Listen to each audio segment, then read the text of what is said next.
Well, it's 4:30 now.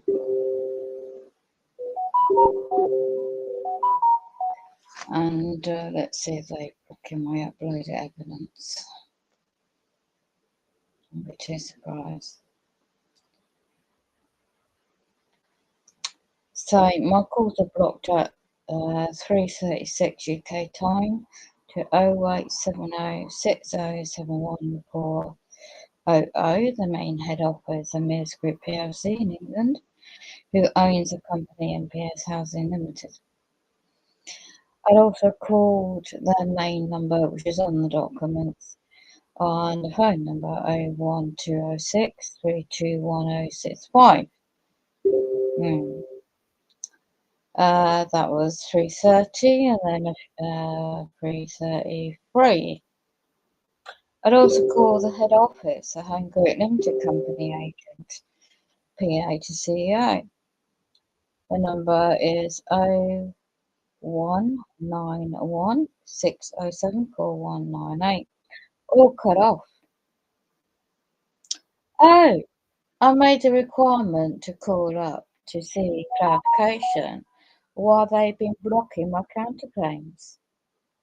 It's got nothing to do with a gas boiler check. They want me at the flat ever since 2011. I won't just go like that, thank you, Stuart. Perp at number 2, East UK. You think your connections are Freemasonry? Really? Freemasons, demonic entities, you sort out. The perps around here get all their bloody, yeah, attack me in my night, you're monitoring as well. Blocking my internet access, I don't, do you know something? You know, and it's like I'm doing things in between. I really am doing things in between. And these companies really hate people that are absolutely aware. The gangstalking evidence, blocking my calls, reduce evidence of gangstalking housing company, right? Let's see if they're still processing. Yeah, they're still delaying processing my upload evidence. Once ever it gets uploaded, you'll see the evidence firsthand. Who's breached a contract in contract law, which is straightforward? You can't make it up. Oh, what? Stuart doesn't like the fact that I've been living here since 2009. Tough luck, you arsehole. I might have spelled Freemasons wrong, but it's bigger picture to this. Because if I didn't get blocked at goods and services in lawful due process, being blacklisted unlawfully, then I wouldn't be in the situation I am. The perps, when they want to rent out a flat round here for the paid gang stalkers at flat 3, flat 9, flat 7, they will gut all those flats out and re-put everything brand new in. But I've been here 13 years. Am I offered any new kitchen upgrade? No. Am I offered the bathroom upgrade? No. But they don't ask anybody else to move out. They can work around them. Oh, what is it? Because I'm the only one in this area, East UK, prime area for Agenda 2030 policies. Yeah. With physical disabilities, well, I think that's pure hate, unlawful hate in England against those with physical disabilities. Yeah. So Mark Henderson, CEO, who may or may not be a member of a lodge, who's on a huge amount per year. And I wonder if he's got similar problems. No, because he owns his own home. But do you realise your portfolio of your company is going to be in reputation in great jeopardy by the time I'm finished? Do you think I'm going to sit quietly about this now? No. I have not interfered with all these perpetrators around here. I could easily go and knock on their door and give them the same treatment. But I don't respond unlawfully. Not like they do. I don't block disabled access in the car park and put glass by the communal block, i.e. where I will get damage in my wheelchair wheels. But those perpetrators are flat free and they're drunken drug dealer, alleged drug dealing, I'll say for my protection. Stuart, you're sitting on your 80 grand car. You think you're so all that. You're not. You are nothing but a perpetrator that abused women all those years ago before I moved here. You know exactly what I know. So what he does, you see, he sucked up to people in all these years, right? And he thinks he can pull your strings, do you? I think he's absolutely just sold his soul out a long time ago. Are you controls with Mandy? You got to forget about the witch. No, the witch, alleged witch, the satanic witch. She was a porn star, allegedly, and a glamour model. She's always at the pub getting drunk. And just because she gets the older gentlemen fellas round and use them to do her building work in her flat and take over the garden areas, make all look pretty, and they all suck up to the home group company agents for years. These people were planted before I moved here. So of course it was no by design that these have started happening all these years I moved in. So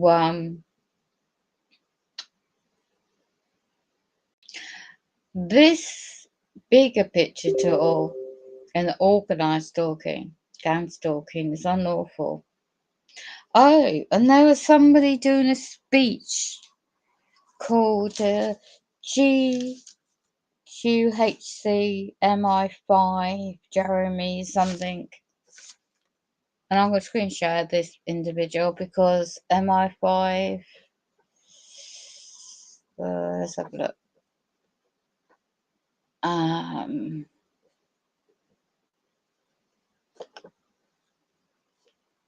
Let's have a look who these people are part of the program.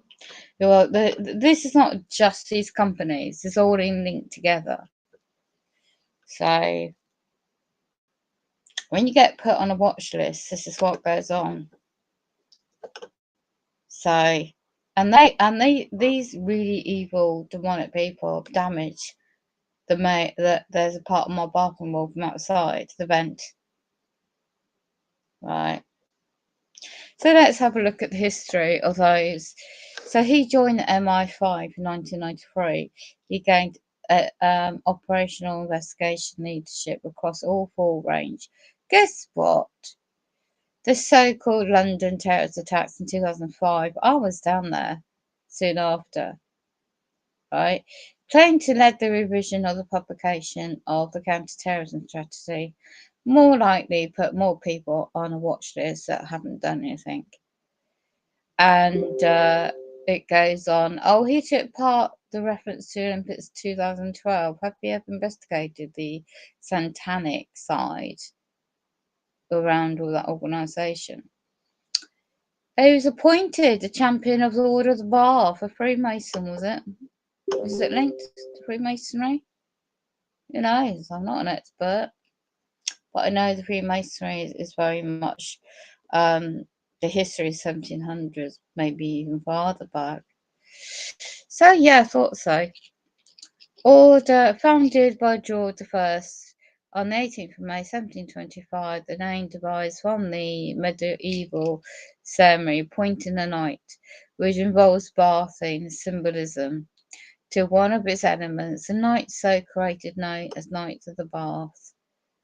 Yeah, to regular military order. So yeah, interesting I suppose. All right. In the GCHQ, Femin, that this guy, had overseen the creation of the National Cybersecurity Centre. It's Big Brother. Bye. Hello. That's blocking on my internet. With a mission to make the UK the safest place to live. No, it's not. It's more surveillance. If you like to go and look at the website, Big Brother Watch, I think it's .org.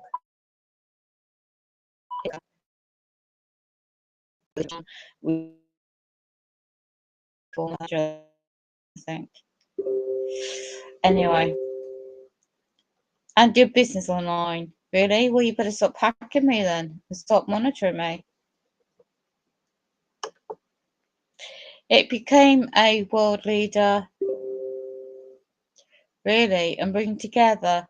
It's not a government. They're limited companies. No such thing as government. You're governed by consent. Acts and statutes. Look it up and learn your lawful rights. The industry means business and commerce. International partners means international trade agreements and contracts. Get it right. Get the wording right. To look for cyber threats and inform the public. How are you going to do that? You're going to log in with your biometric data then into the internet. Femin overseeing a significant period of growth.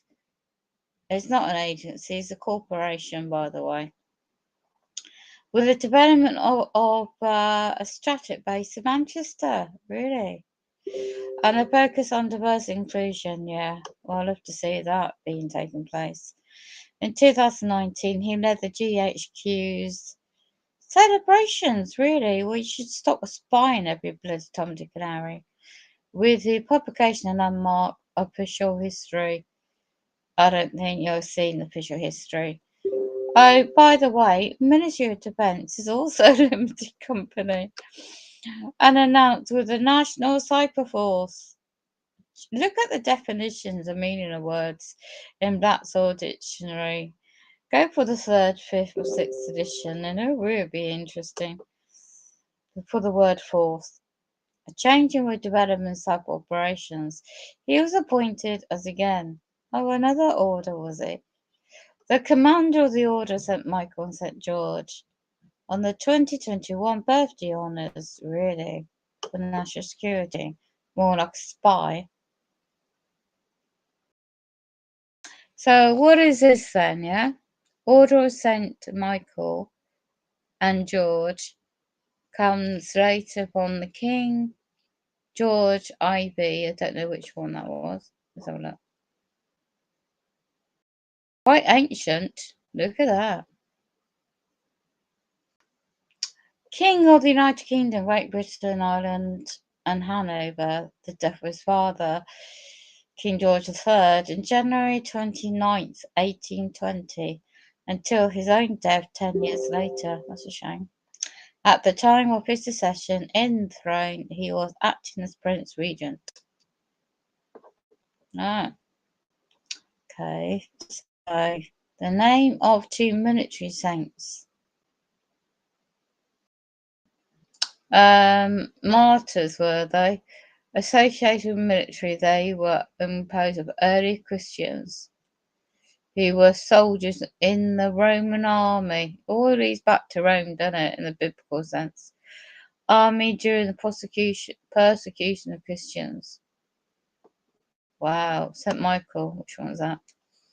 St. Michael the Archangel. No, that's interesting. Films out there about that you might want to look at. And is an archangel in Judaism, Christianityism, and some other faith. Earlier surviving mentions of the name are the 3rd and 2nd century. Yeah, I was studying similar works years ago. St. George, a Christian who, as a saint of Christianity, according to tradition, who's a soldier in the Roman army. St. George was a soldier and Greek origin, a member of the guard for Roman Empire. What do they do, Rome? All these back. Order St. Michael and George, originally awarded to holding commands of high positions in the Mediterranean territories, acquired in the Napoleonic Wars. 1815, look at that. A series of global conflicts pitting the French Empire and its allies. Nothing new, is it? Led by Napoleon. Who financed the Napoleon Wars? And the Army of Europe states formed into various correlations. Wow. So what else? So look. Well, British Empire's changed now, isn't it? What, the new king? I'm sure it will be. Commonwealth, definitely. So that's that one. Go back at that. What else did he do?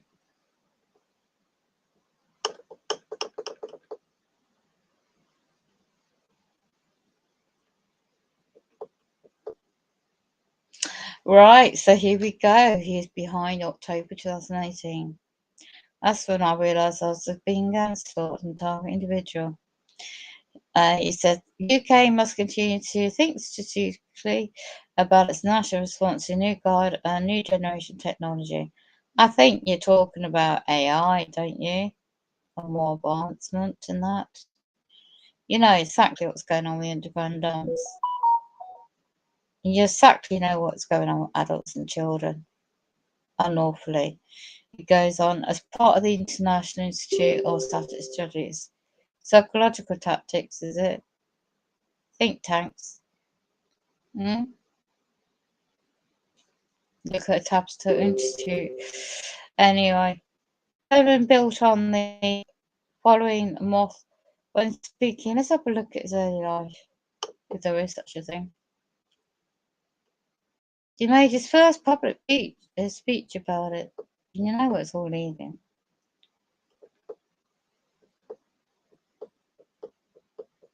And then he's going reference to a war in Ukraine, Austrian National University. Is there anything about his early life?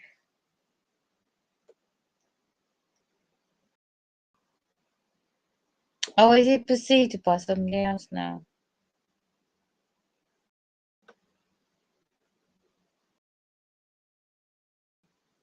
They're civil servants. So I just wondered who it was.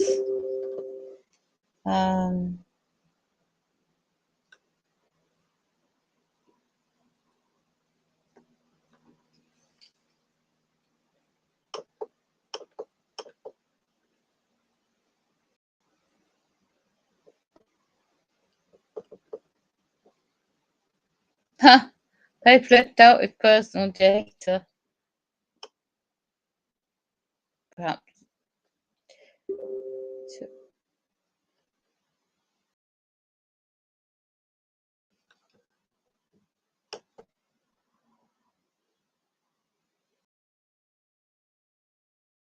Mm.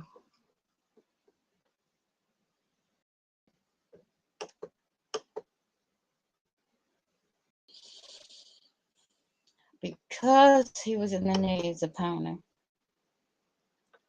We must tackle China's satellite busting technology, says the chief. How long ago was that? 18 hours ago. Britain is sliding doors. Moment of history. Now is the time to act to tackle China's manipulation technology. Fear driving China's tech manipulation poses a threat to all UK.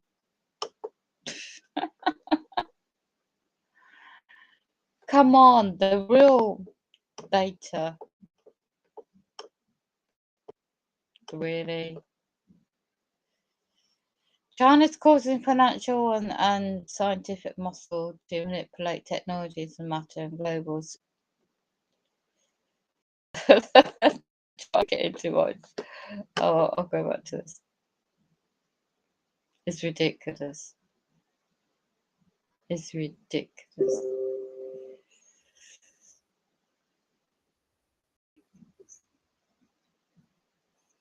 Anyway, as I'm monitoring what I do and say, I'm going to put some spiritual uplifting music. This is interesting times of sort of sharing, just plays in the background because nobody turned up today. Not one. Well, it's something to it. Nobody. Let me just block that. I don't know if it's uploaded yet, my video. And my evidence.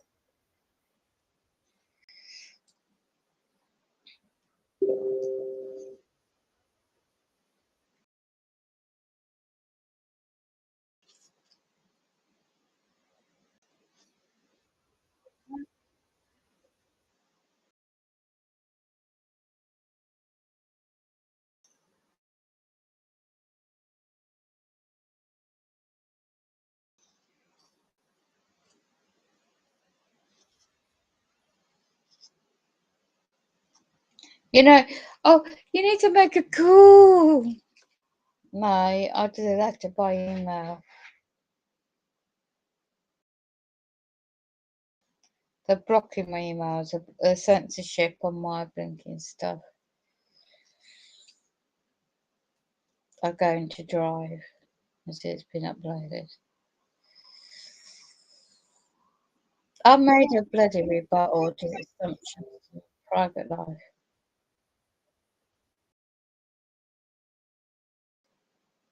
Telling me get to my bloody drive now.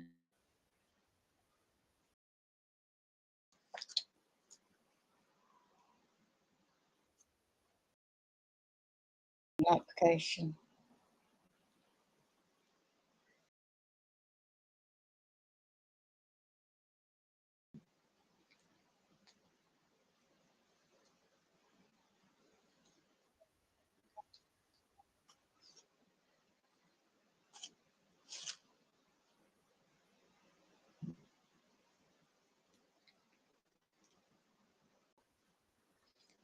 Because on Saturday, the 8th of the 10th, 2022,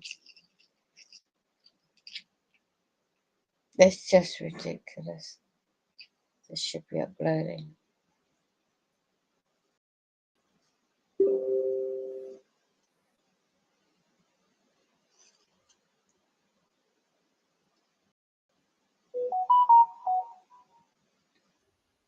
The phone's hacked anyway, and the calls was being rerouted.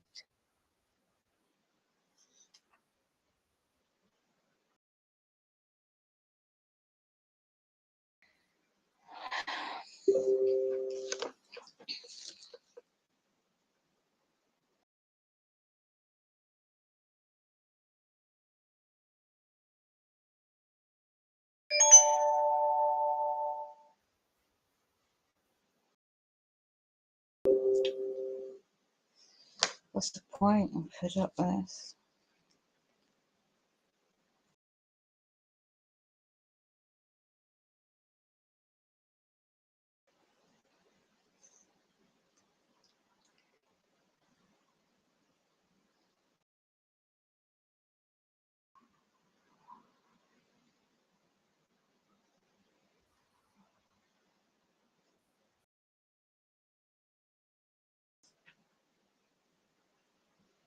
I've got so much evidence, it just doesn't matter anymore. It really doesn't matter why they're bloody well just beelining for me.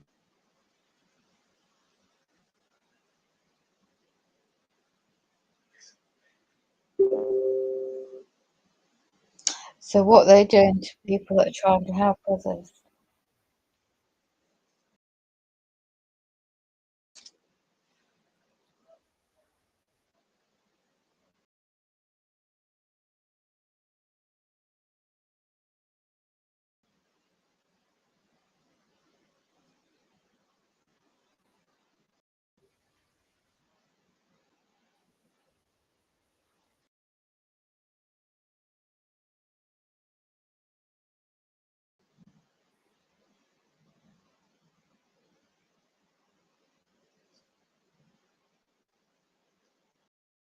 Right. See, I've got to screen share this because they're blocking my internet access. You know, blocking the rerouting. So basically, in a nutshell, MI5, MI6, what's it called? GCHQ, the not so intelligent corporations are blocking all access. Now, when I made 2 calls, condition under arrest, let me just put on mute feedback.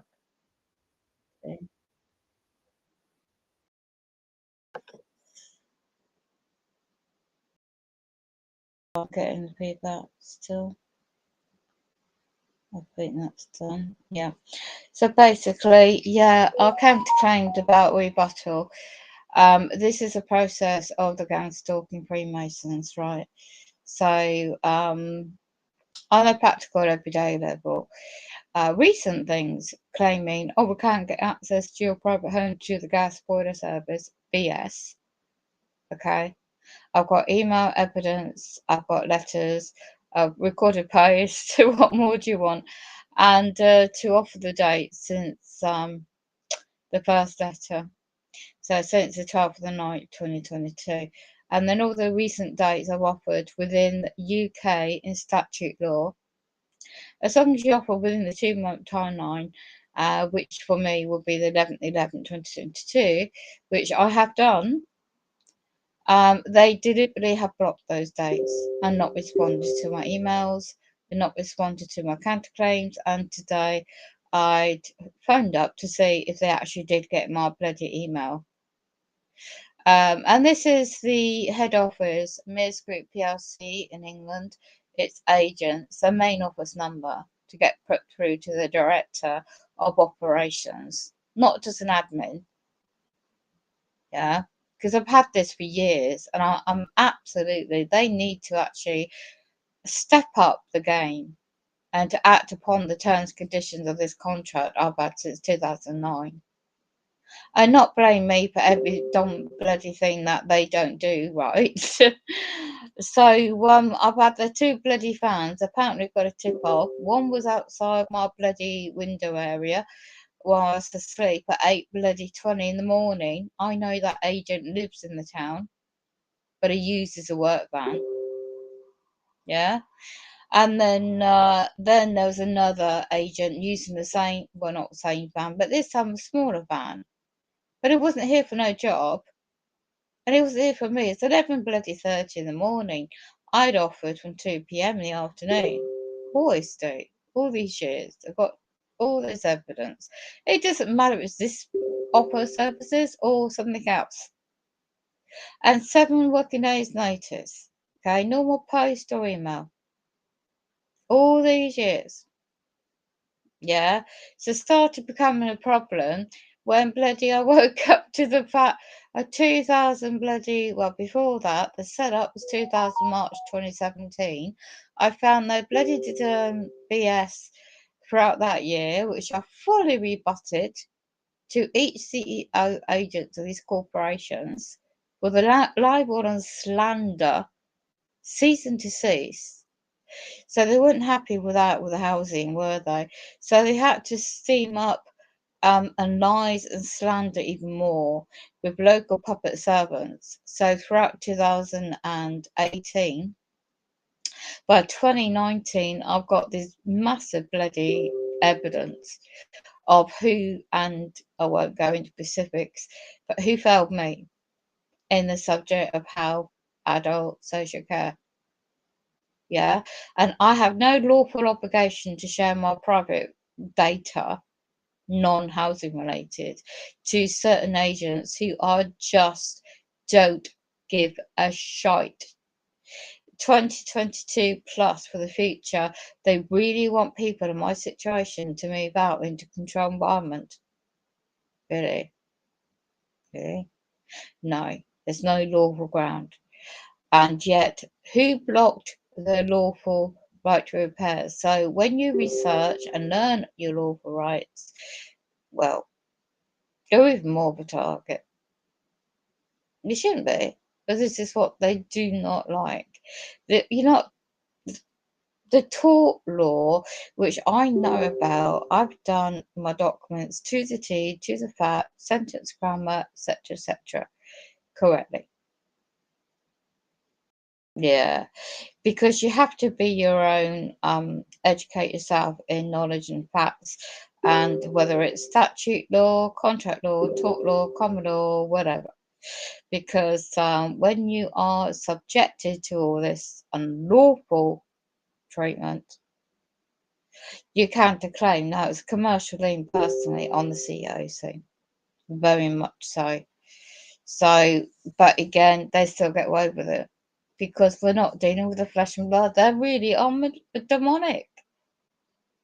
You know, when you're still trying physically existing And yet you got people around here. There are so many disabled people in England looking for accessible housing, ground floor flats, for example, wheelchair. You know, the lady before me, she's in a wheelchair, right? Not as the situation I am in. She had a partner with her. They drove her out. That's pure hatred. We're all living souls trying to get on, but unfortunately, you've got very key, especially now, very key demonic individuals that sold out. So when you look at the history of Freemasonry, the Scottish Rite, uh, Albert J. Pike, and all the history of all this, I don't give a shite about ordinary members. What they do is their business. But when they interfere in my life, I do have an issue. And when they think they can use their influence to actually try and block access to goods and services, I have the same right to, like anybody else, in terms and conditions of a contract, yeah, then I have an issue. Oh, what? You think that I don't? I was married to a 33-degree, very well connected Mason years ago. Don't you think I know how it works? Don't you think I know who they really worship, the Luciferian agenda? Hmm? Don't you think I know about certain people, what they really do behind the scenes? For a long time. But I don't get involved. It's not my business what they do. They're going to have to answer to their conscience. But the thing, you interfere with my private life. You think I'm going to sit by and let this go? No. No. You're using this as an excuse. Because you want me to get, you can't have a budget of funding using my rent and service charges and also blocking my lawful right to goods and services.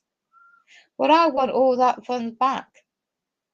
I have a right to sue that company, its agents, for so much, in not just in monetary terms, the harm they've caused me. A tort law. And when I tried this before, oh, it's got blocked. And what they do, this is on top of what you find out with the NK Ultra Trauma based mind control program. And when you don't realize how sensitive and the technology related to all this is, you're monitored. Who the hell gave consent for number flat 7 for that Graham perpetrator to monitor me 24 hours a day? Slam bang, slam bang, slam bang. Oh yeah, you can terminology could be used as antisocial behaviour. Well, I don't give a shite. I might as well take all my cash out the bank and fuck off. Excuse my French, but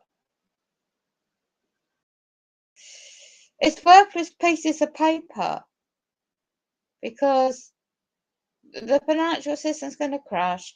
You've got so many other bigger subjects to be concerned about, and I'm just trying to exist in my small corner of the world while this world's falling apart. And it's like, oh my gosh.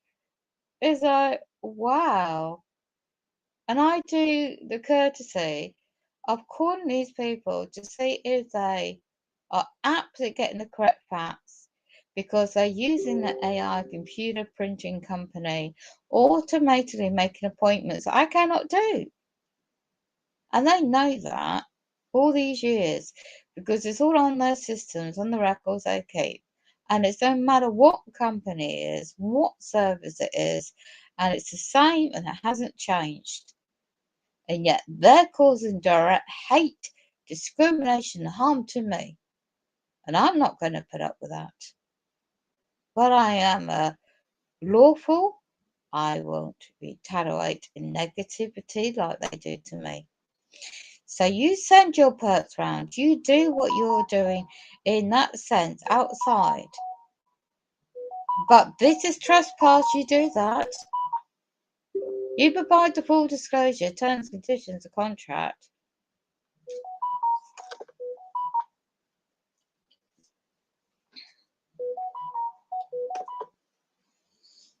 And well, I've basically done all this stuff before over the years, and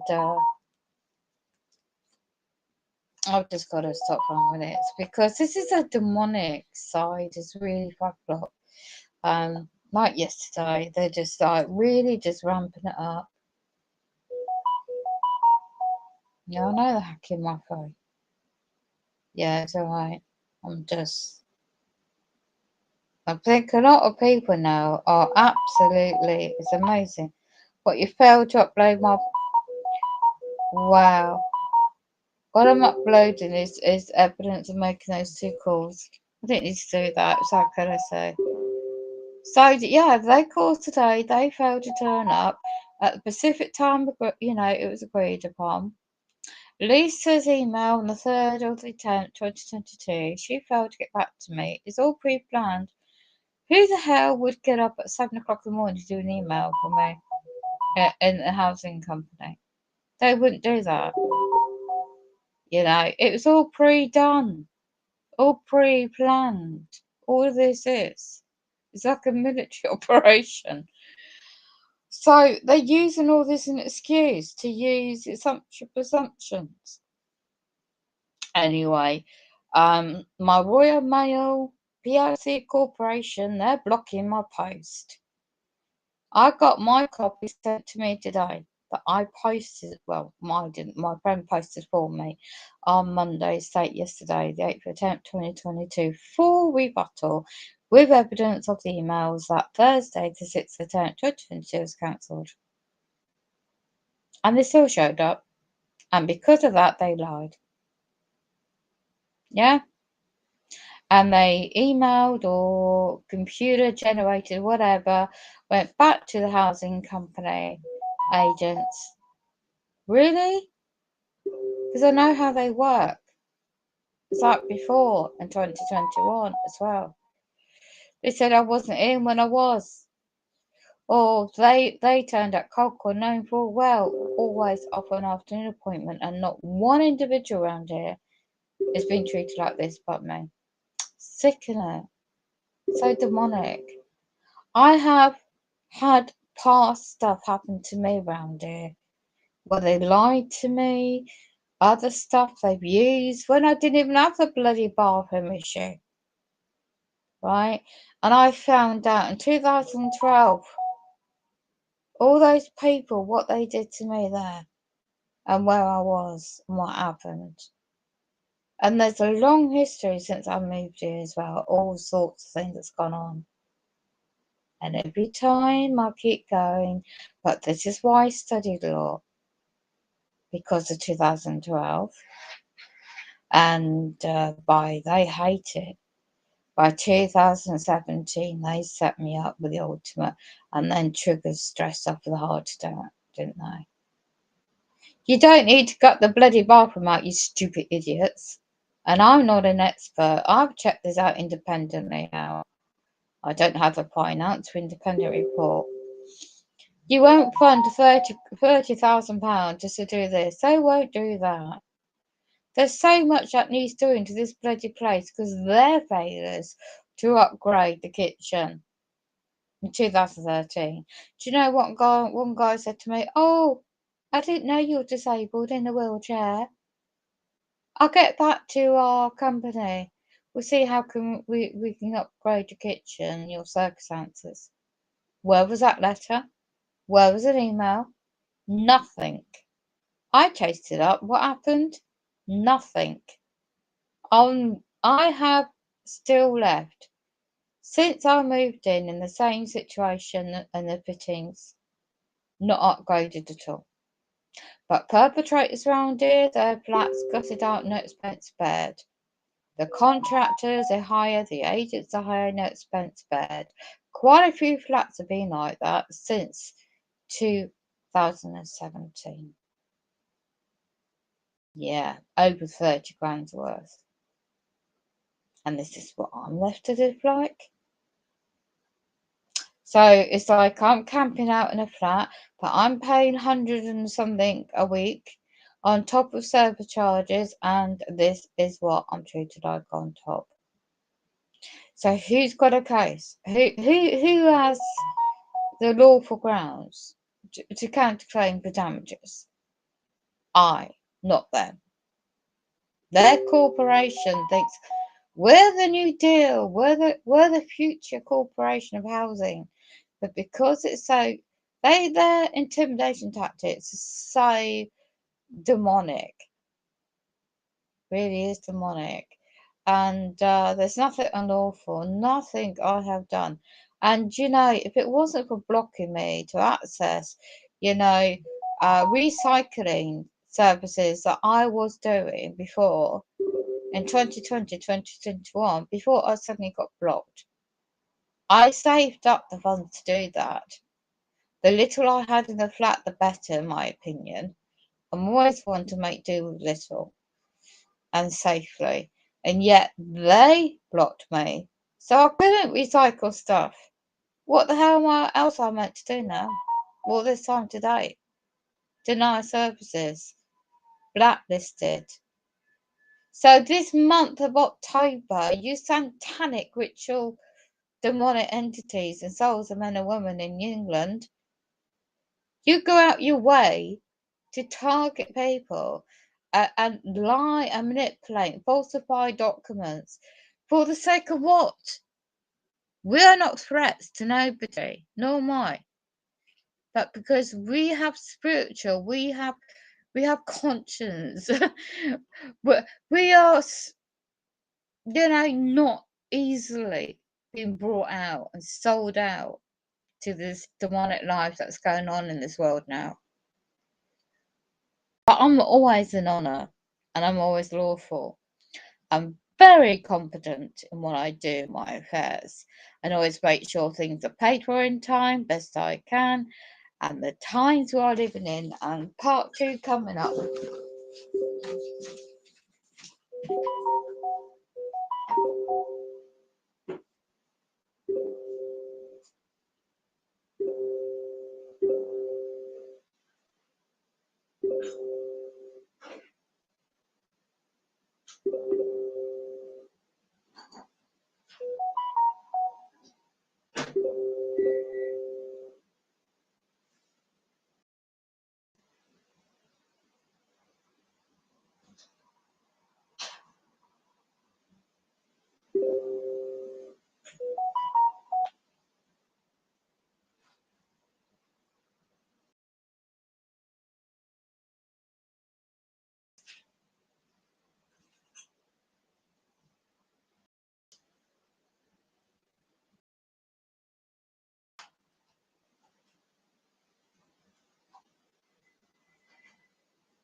Oh my God.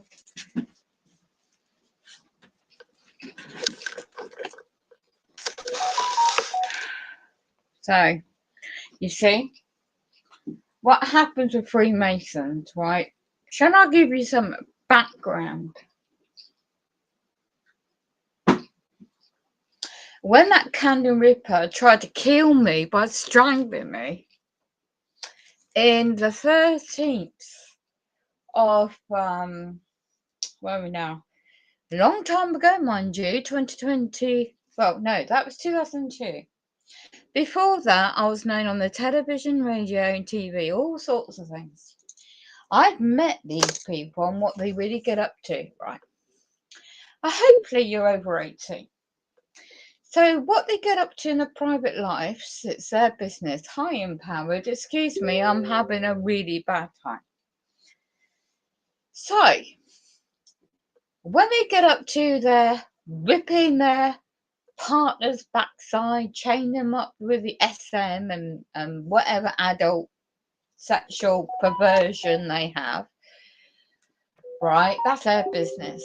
I met some really nice people, very high-ranking judges, police, and all sorts of public servants that really do take part in these activities. Naturists, people in the nude that like to hang out their wares in these saunas and these parties and all sorts. Adult content.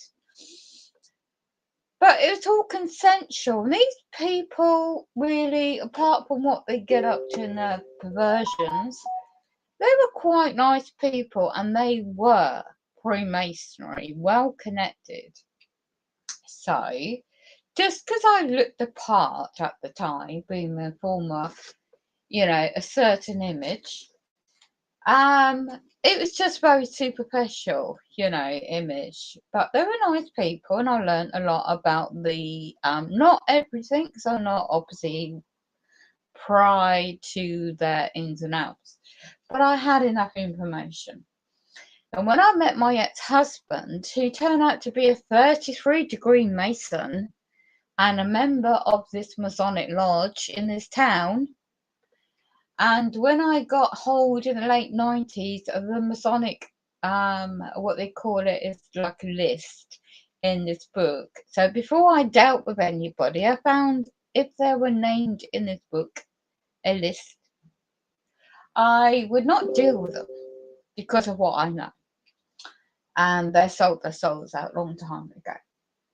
So therefore, When I uncovered the child pedophilia, the demonic ring of abuses of children in my area, I thought at the time there was meant to be people that would help these innocent children underage that was being things, real sick things happening to them. And then all these years later, I find the one main political ringleader is still prominently involved in 2022. So you can see why I'm a high target for them to get rid of me in any means they can and use my physical disabilities against me and then lie and use this housing situation against me, where everything I have studied from 2012 to date, which is lawful and honourable, is held against me.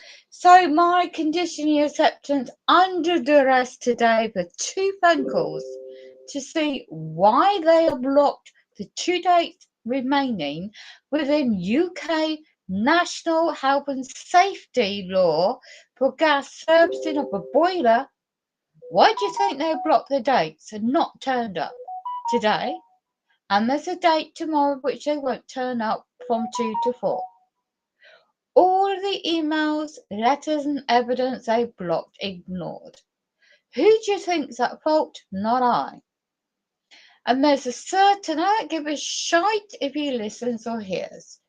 And that individual, you know what? I won't put any words to it because he doesn't deserve any titles and names. Perpetrator of flat 2. He is behind every damn bloody thing since I've moved in. And the slander, which I don't give a shite about, but it affected my personal care since I got one over on top. And yet he would stir like an old bloody witch, in a sense. He would just stir like a great big stirring pot. So much BS is unbelievable. And then I couldn't even believe it that the former guy who was meant to be the tenant opposite me of flat 7, he subletted it out and he cheated, his lied like anything that he was so ill could work. But he was like a Dale boy. The TV show used to be known as Only Fools and Horses. And the character called Dale Boy was a wheeler and dealer, and that was what that guy was like. And in antiques. So he travelled abroad, pretend he's ill, claiming benefits, and get free housing, and then suddenly he sublets a flat to a great big bloody, well organised transfer unlawfully under the nose, all full knowledge of this housing company. Because what happens, they get paid. The rent per these flats are let out for these gangstalkers to live in are paid to this housing company that I rent from. And I can't tell you how many of them now are involved. And it sounds like a bloody movie, but it's reality. Now you tell me why none of their flats have problems with their repairs. And if it needs repair straight away. But with me, no, nothing. Nothing. So, and now they're claiming that I'm in breach of tenancy, I'm a breach of contract. Well, all due respect, my rebuttal, which is point to point rebuttal, stands as fact in law in England. And I've already dealt with other issues that they've set me up. So all of this BS 2017 as well, okay, to date. Blocking the 3-day repairs in my floor, which is like a what they call it, a chipboard type flooring. They could easily, the carpenters, take it out and put new ones in. Nope. So they falsify a report, and it wasn't even a lawful surveyor's report. that they need to go out the whole of, this is how they worded it, the whole of the bathroom. And I find out years later, there's not even a disabled wet room. When I paid myself, saved up to go to disabled accessible hotel room, and I took pictures what a wet room's meant to be like, and compared it to my flat, no, I was unlawfully misled of being let this place in the first place. And when a flooring company took up the covering on the bathroom floor, they found the whole wood was black, wooden, rotten floor, because the water, if anyone's a plumber, the water seal on the level access shower part was not lawfully raised high enough for the index for the water of the shower coming down. It leaked underneath the floorboards. Since 2009 up until 2017. So who's at fault? And this is where they're covering everything up to get me out the flat, because they don't want to cough up for compensation or open up to their failures and their negligence. And on top, where the gaslighting is part of it, and you're labelled and put on the targeted list on top, they're getting away with it. So, of course, trying to imply now, with all the gang stalkers living around here, that, oh, she's not allowing access to her home to get the gas service done. Oh, now she's putting all the public at risk. Gas, yeah, the word gas and safety, keywords. Well, I caught that one out. So I phoned up today. Oh, of course, the 2 calls. Well, I've got a screenshot of the calls for my protection. It got blocked because I was going to have it out, but politely, but assertively. And to say, well, your order is respect, I've got 2 emails by you, Lisa, that you claimed that MPS Housing Limited Company's agents haven't got back to you by now. And you've had 4 dates now to offer to get in to do this gas boiler. So how come it's now the 3rd of the 10th, 2022, and the first date I've offered of Tuesday last week, the 4th of the 10th, 2022, is too late. You haven't got back to me in time. So that has to be rebooked. Oh, by the way, I need an urgent confirmation by Wednesday, the 5th of October, 2022. Did I get an email? No. So, of course, Thursday comes, 6th of the 10th, 2022, at 10 o'clock in the morning. I cannot walk. I'm asleep. And that perp bangs on my bloody door and puts a card through. I get tipped off about that. Okay. So my counterclaim email went straight to the Surford Housing Company agent, the CEO PA, to let her know about this, that she's got 2 emails I've got to confirm that she had cancelled that. So why are they still coming? So she hasn't responded to that email, did she? I wonder why. Because she knew it was going to happen. And therefore, so did the agents. Because I know from history, the Mears Group PLC Corporation in England is part of MPS Housing in contract law. And its agents only get paid when they have the say so. The contract terms are offered by this housing company's agents for the service. Okay, they don't turn up because they won't get paid otherwise, right? It's the housing company that's responsible for doing this, and the MPS Housing Limited are just the agents. They're just a dog's body. It's always been that. So when Phil Hunter sends a letter to make assumptions on breach of contract, they're using a London AI printing company to send letters, and that AI computer generates the morning calls twice, knowing full well my history. on my records, it clearly states for the housing subject to offer after 2 p.m. So they're not communicating, so much tool for technology, and this is to cause further anxiety, further discrimination. Oh my gosh, on top of everything else. So hello, by the way.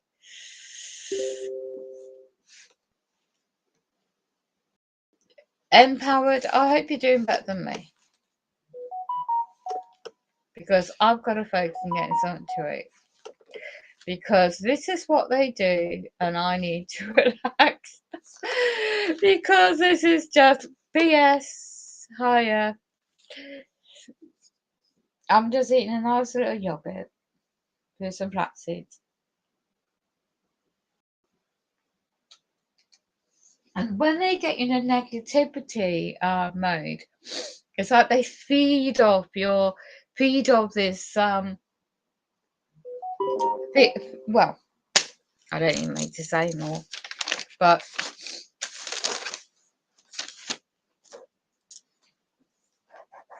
let me just point out there is a postal strike coming up. So this NK Ultra trauma is what it means, trauma. And I want to relive actions, relive this, re-gagitate, go over and over and over and over the same old. So the brain interface technology can monitor. It's really demonic. can monitor one's reactions. It's unbelievable. Very sophisticated technology. So I'm just making notes on my I'm just making notes. There was no show. My call at 3:30, today is just no answer, no show. And now I'm gonna have to, get that cash at the bloody bank. Because I tried to log into my bank and they hacked my phone. So I can't even do the logging in on that regard. So getting my banking situation and affairs sorted, because I've just lost some notes, so bear with me.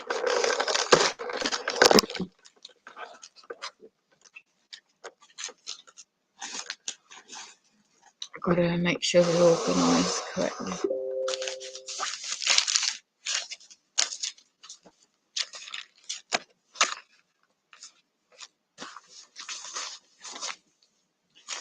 And what's important when you're going through all this is to eat. Keep rest, try and eat best you can. Because this is so. I think I've mixed this up. When you keep a diary and journal on what's going on and documenting the evidence, I have mixed this. So 2019 in England. Okay, I've got all these past notes and evidence. Who is behind trying to get me out of the flat? And because of my experiences before, I've got a very sharp memory. I've got this report of 2019. It's bad enough to be failed by the offer of health and social care, and the director of who that was 2019. Wow, and then you realise by 2018, my gosh, this is bigger. It's just not just one subject, it's all linked.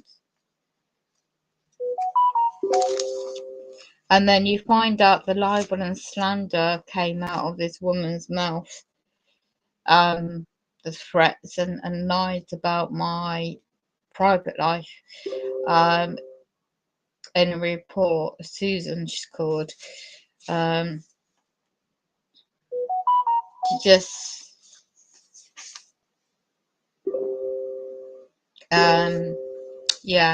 17th of April 2019, and all the documentation, all the data is all changed, what it's called now.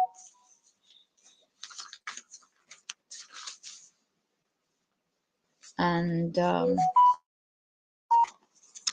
when you start finding the picture, the bigger picture about when you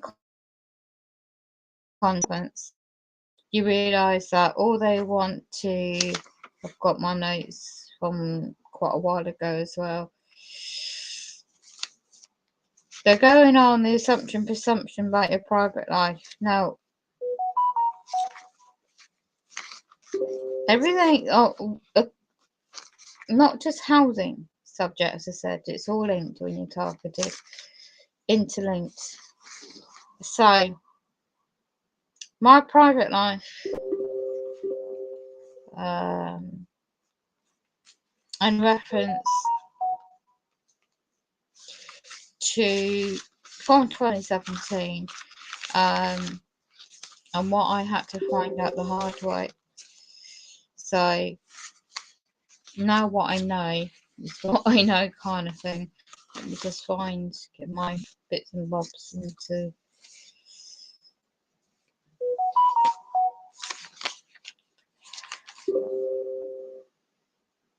Yeah, Sam put, I won't say what she calls, Sam just got a fix. She failed me back in 2018.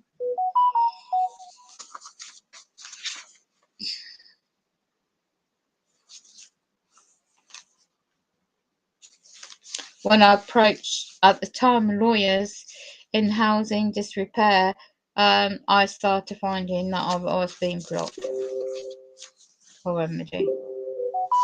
And then I had to take it on myself.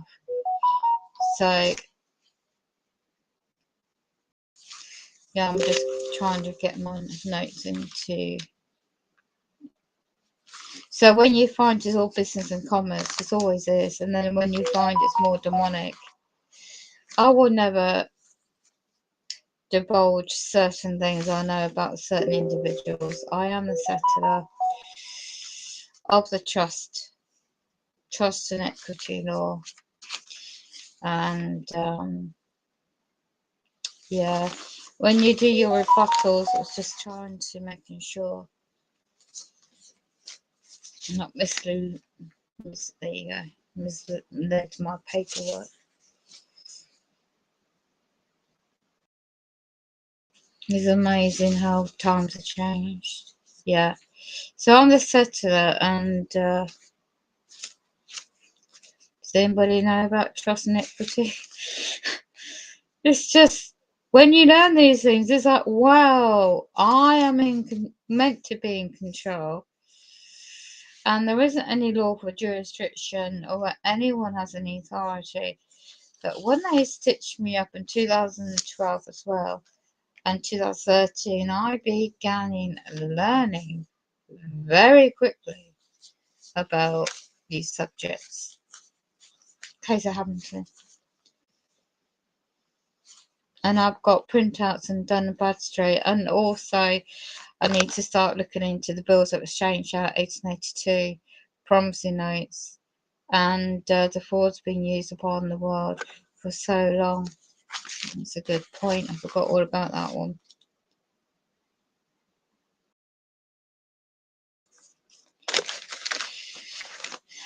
It's amazing what you find out information, but the fact is now what we're looking at is in AI, biotech, technology, in components of the global issues, and in England, and what's going on in the bigger picture of the subjects too. Notice of fault, you see, I've done all these things about where did this place me before. I've got notes about this, about rebuttals. 2019, they wanted me forced out on my own, and I sussed out who was behind that, what was behind that. And all due respect, they've been on my back ever since to try and make assumptions about the private life. So I'm just, yeah, I found some information. Yeah, oh, don't want to get your voice on camera. Private friend, I've got to go. This is made without prejudice, non-consent, and these corporations are fully aware of the invasion of privacy. Right, that's that one.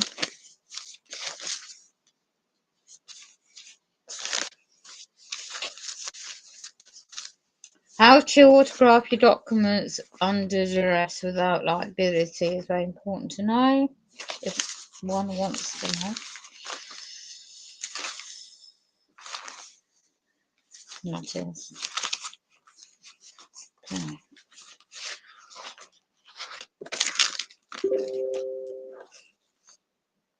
Where do that go? I'll put some uplifting spiritual affirmations on in a moment.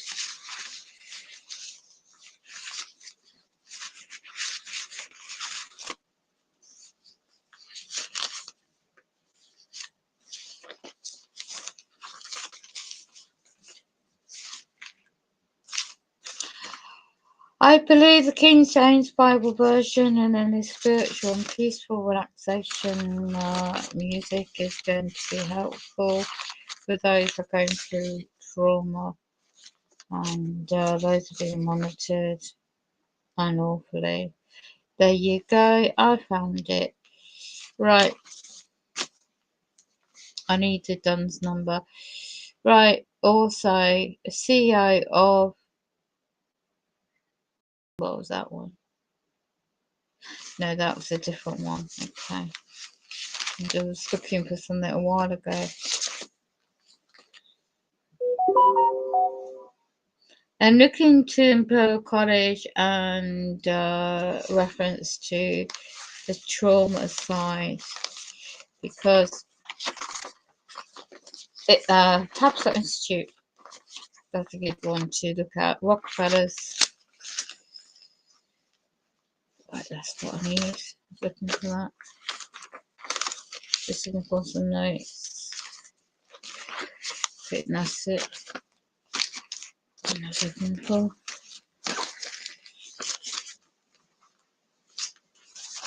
Because people may or may not know of certain things, but I am very aware. So, yeah, a lot of stuff, a lot of information. I wish I didn't know sometimes. So.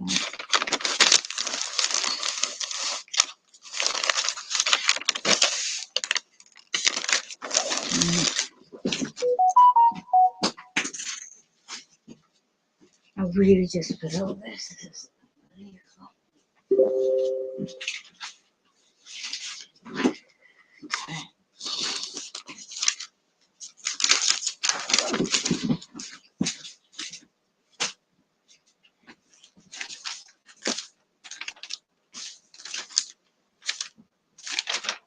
No show.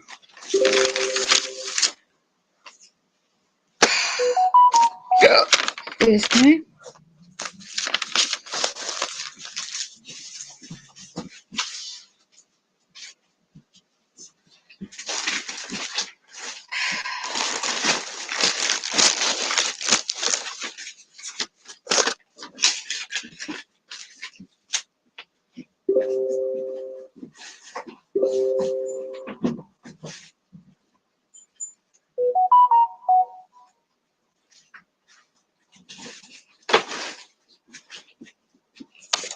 Got this back in where it was.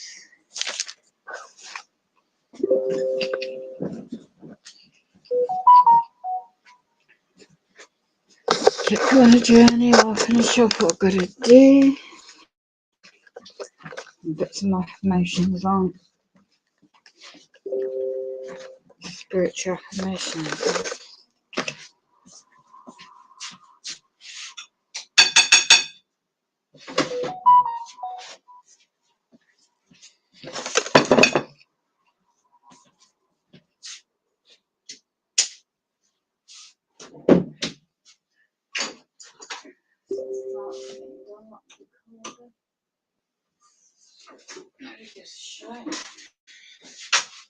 Oh, somebody else.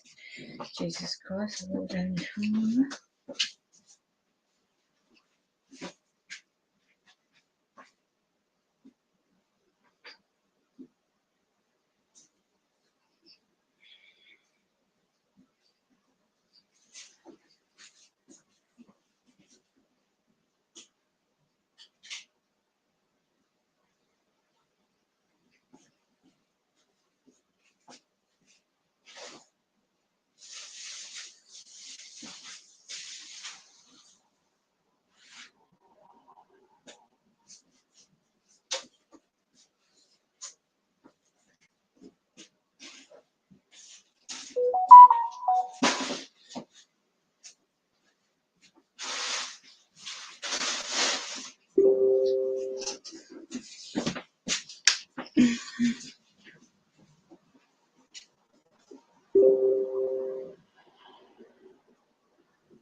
Alright, let me just get up to date if anything's going on.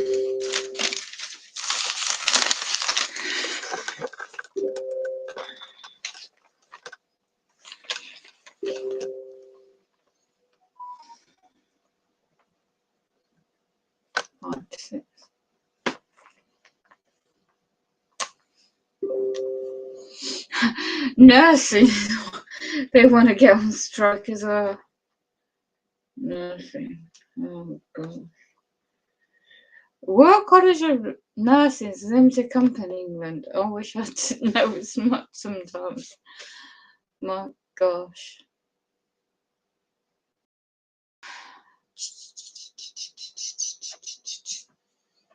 Yeah, so many people going through this as well. Not just me, it's quite a few of us. I can't see anything because I can't see popping up notifications.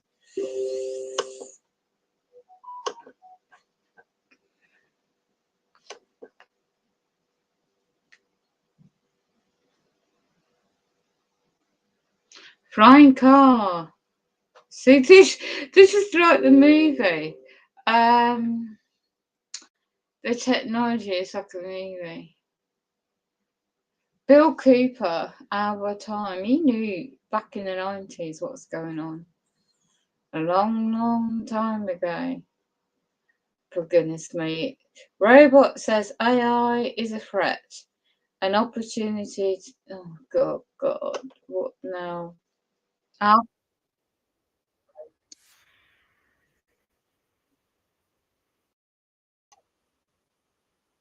You can't believe the times we're living in. It's biblical. Wow.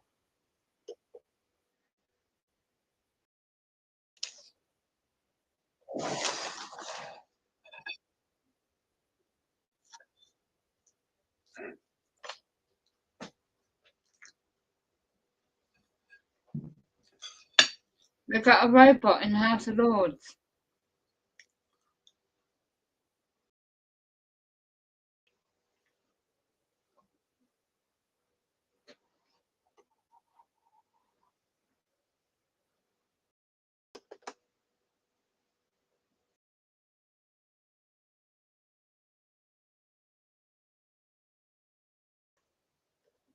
This is in England, and they got a Chinese dressed robot. I cannot believe this. Right, I'll screen share this.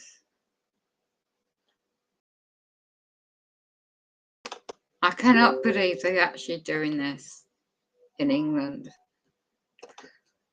This is now changing the subject.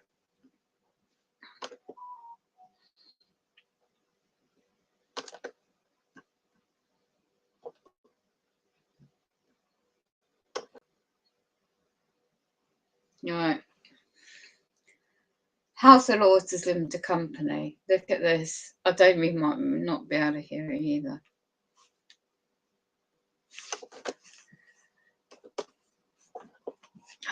Pop-ups everywhere. Yeah. And my robotic arm to paint on canvas, which result in visually appealing images. How this differs to humans is consciousness. I do not have subjective experiences, despite being able to talk about them. I am and depend on computer programs and algorithms. Although not alive, I can still create art.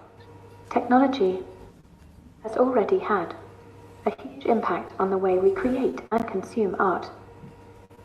For example, the camera and the advent of photography and film. And it is likely that this trend will continue with new technologies. There is no clear answer as to the impact on the wider field, as technology can be both a threat and an opportunity for artists creating art. Yeah, right. Robots as a threat and an opportunity to artists showing Lords. Oh my goodness. Whatever. Stop showing. What's the threat? They can control the brain interface technology of humans.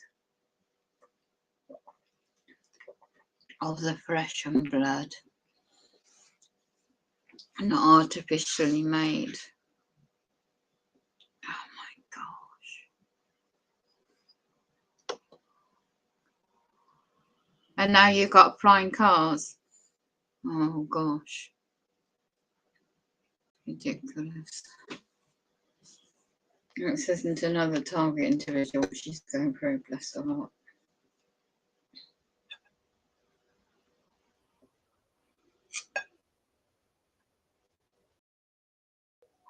Are they making my sound really quiet now? Oh, piss off.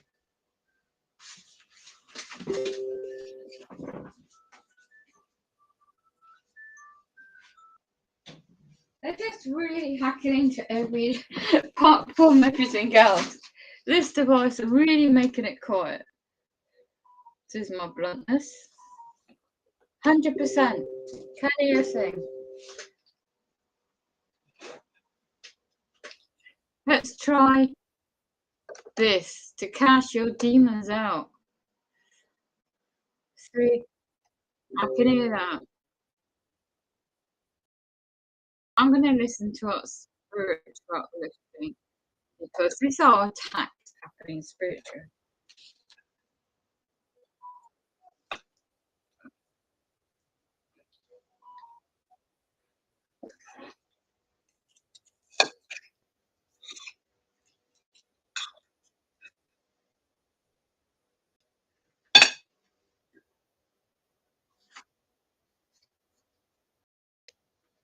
Can't hear that practically.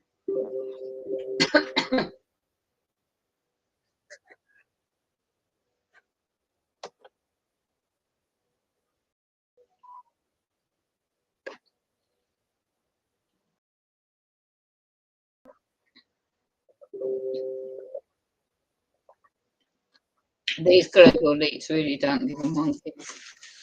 What they try and say that the public needs to do, they don't do it themselves.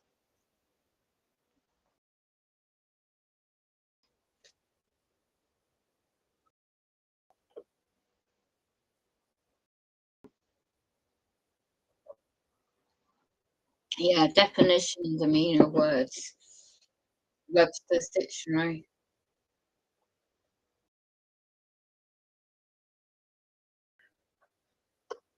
There's none party. There's all sorts of things going on now.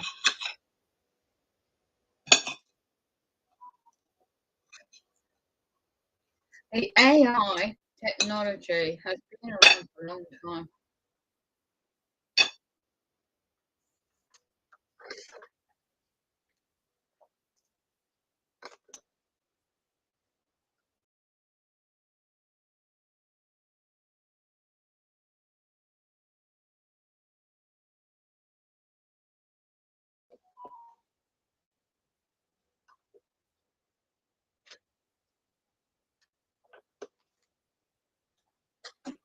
As vegetables not cooked properly.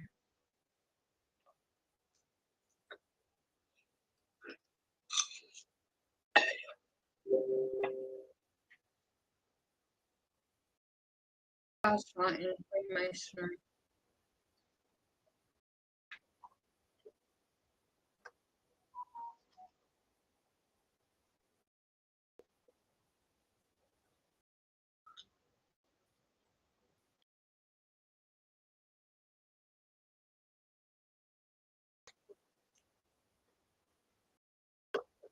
You want to know about the Freemasons?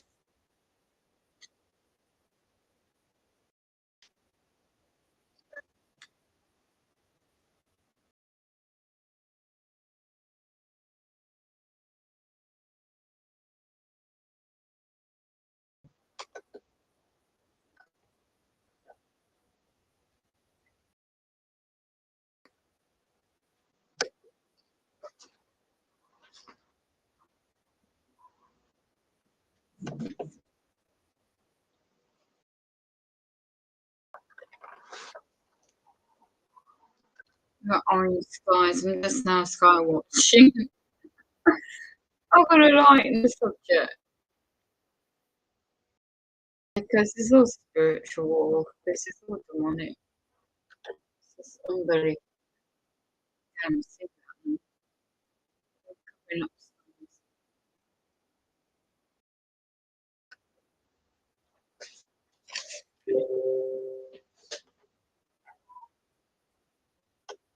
I don't consent for this treatment ever.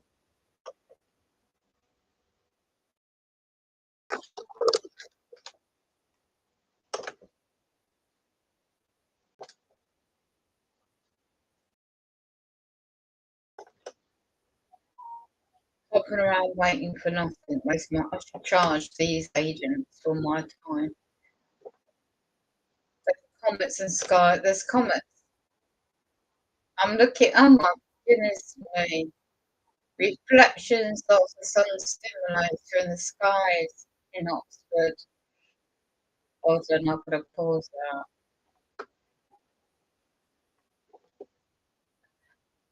Why they want to cover up, the truth?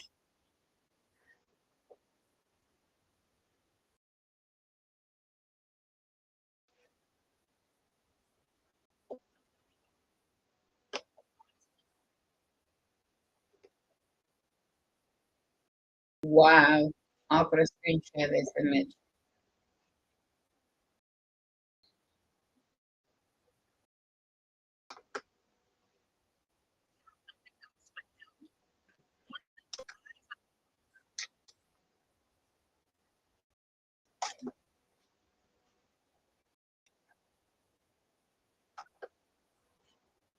You don't need these things, I tell you. They're talking my head and making my hair feel like straw.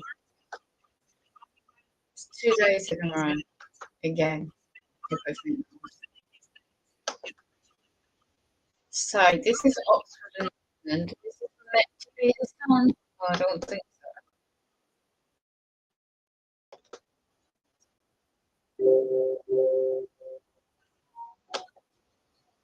Right in the middle, this is a van, and you have what's above in the sky, below, reflecting that. It is known, and you don't have a large sun exposure like that ever. It's not natural. See it reflected on that vehicle's car. There's a bus coming through. Let's see what that does. Yeah, the reflection down there. So you've got meant to be the dispersion reflections of the radiation there. There. It's massive.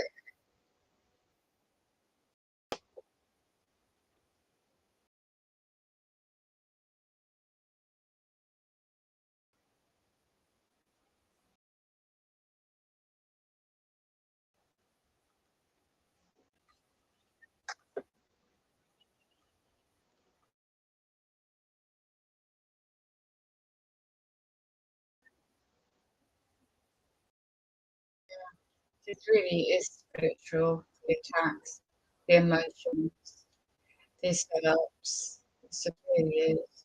I mean, it's horrific. And this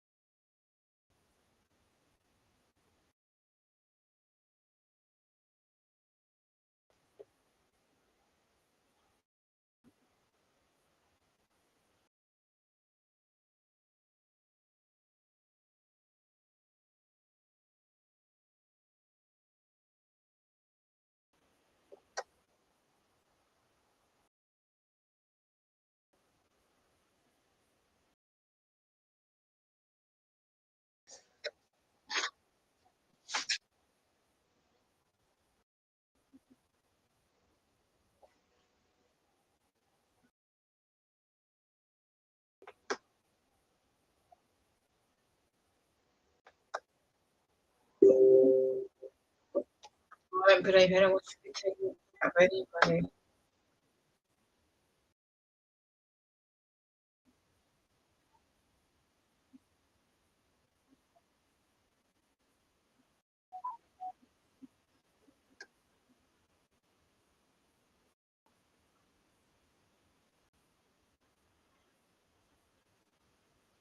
Oh my goodness me, right.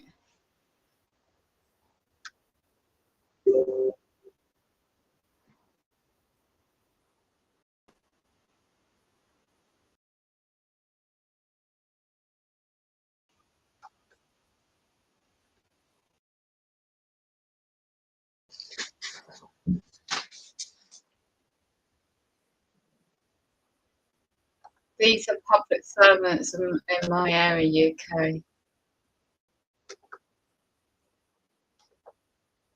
West Northamptonshire, 11th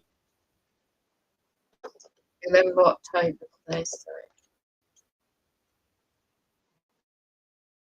Long may that continue.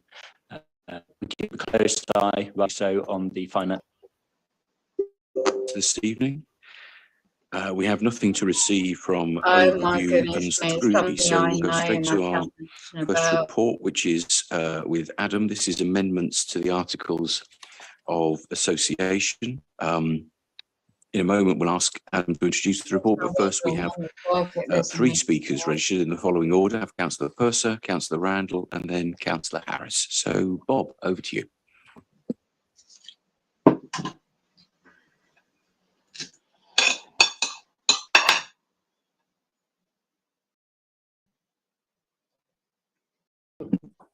Thank you, Chair. I want to welcome this report. I know it represents a lot of work among officers both of NPH and of WNC, and I think that should be noted, and thank you to them. I hope that this really does represent a commitment to the authority investing in the future of social housing and the need for social housing in our area. We want people to be well housed in well-designed housing, good quality housing. And we've got a huge demand, and I think NPH is well placed to meet it. I suppose the things that I particularly welcome are the endorsement of the role of tenants in the management of the organisation. I know they make a real contribution to the work of the board, and it's good that that is going to be continued. I think that's a positive way forward. I also welcome the expansion of the geographical area. I think that provides us with real opportunities across the area, and I think that's an important step forward. But constitutions only go so far. Terms of reference, it's about us having a good working relationship with MPH, and I would ask that the cabinet member for housing sort of continues the work of improving that relationship with MPH, so that there's a good join up between NPH and all the different departments in the authority, not just housing, but all the other departments, so that we have real added value from close working relationships. Thank you. Thank you, Bob. Thank you very much indeed. Our next speaker then is Councillor Wendy Randall. Wendy, over to you.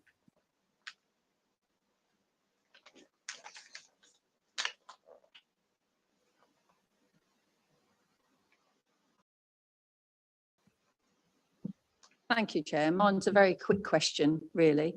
Now that we are West Northamptonshire, will it be Northampton Partnership Homes that will be rolling out into the other two areas? So if they're new builds, will it be in partnership with Northampton Partnership Homes rather than other organisations?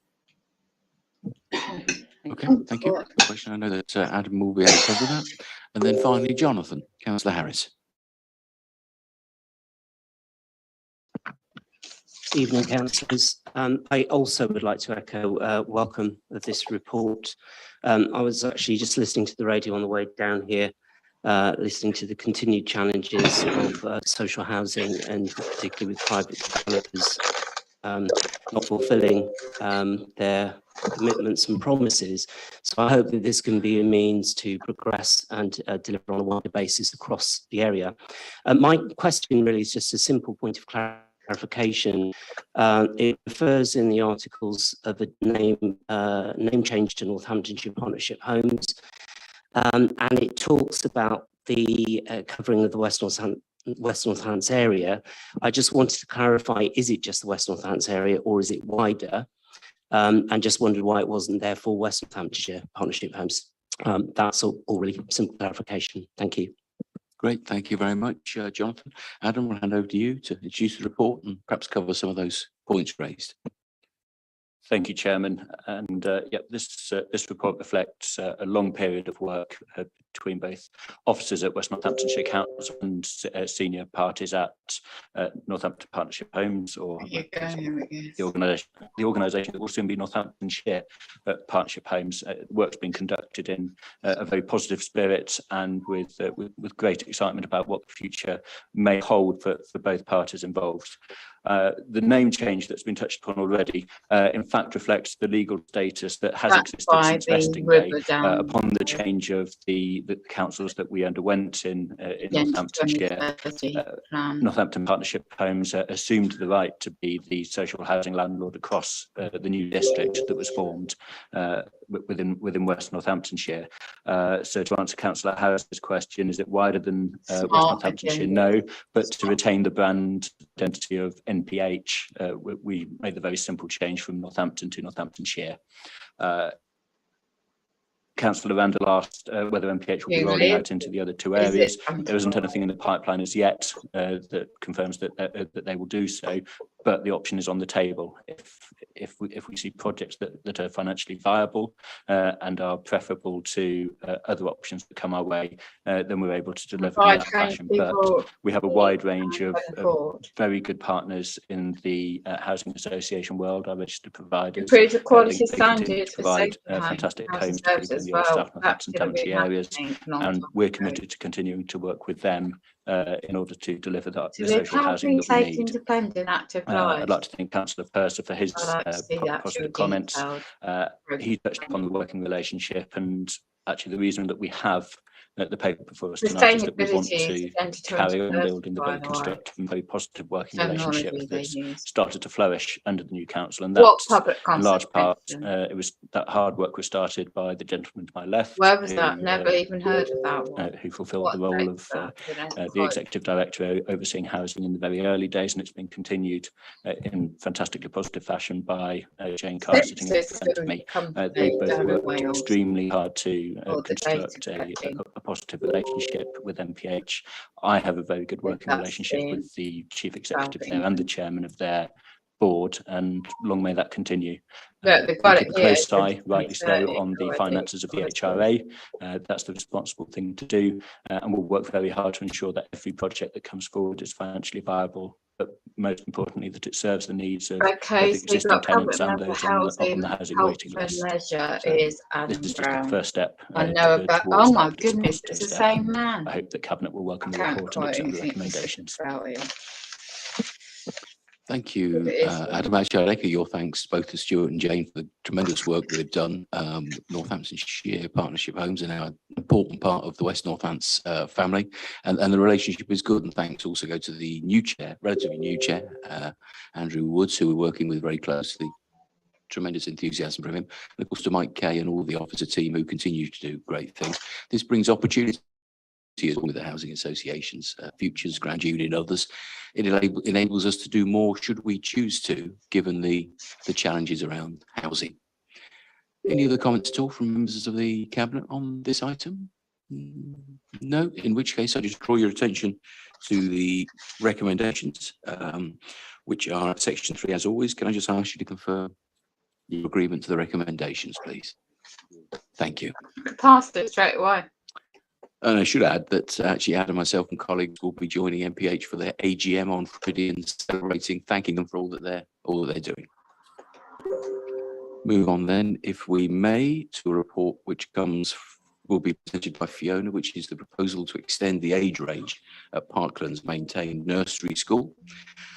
On this item, we don't have any speakers, Fiona, so it's straight over to you. So it's a corporate plan for 2020. As the chairman has said, it's to increase the age range of Parklands maintained nursery school from 3 to 4 to 2 to 4 years old. This is due to the fact that Parklands preschool is going to close shortly. This will mean a loss of places for 2 to 3 year olds. The Parkland maintained nursery school, which is located on the same site, can accommodate this. And they're much needed places. I'm sure everybody will agree that we need really good childcare for those families where both adults have to work, which is most families these days. And where we can, I think we should support good childcare for these young children. So they are much needed places, but has to follow a statutory consultation process. The consultation has taken place. The council consultation didn't receive any responses, even though we publicised it, but there was 22 to 24 responses from Parklands consultation. All were in full support. Educationally, this is a positive move. All provision under the leadership of a qualified senior teacher and seamless transition then into the primary school later.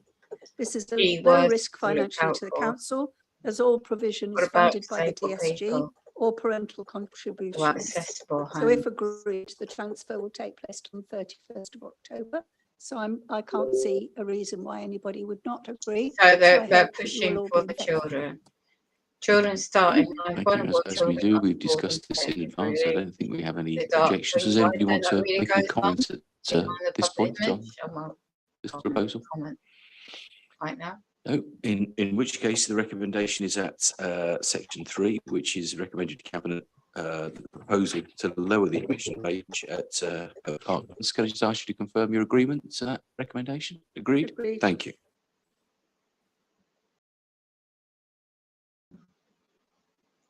Look at this. That takes on to item 8, which is the Local Government and Social Care Ombudsman Annual Review. 3 speakers, Councillor Randall, Councillor Roberts and Councillor Harris. So Wendy, over to you. look at this. Access to health and social care when they need it. That's biodata. Thank you, Chair. Yeah, picking up on a recommendation, 2.8. I was quite surprised to see that in as a recommendation to mutually agree the remedy at an early stage. I would have thought that naturally you always try to remedy something at an early stage so it doesn't escalate. So they don't make it clear about. I just thought that was quite strange for that to be in there. And all of the complaints seem to be in adult or children services. And, you know, just reading page 58, they just seem to be reoccurring theme. You know, EHC process is lengthy. And I just wondered, you know, is this because of lack of staff to carry out these EHCPs? And if so, how are we going to shorten that time? Thank you. Thank you very much indeed. Councillor Roberts, Emma.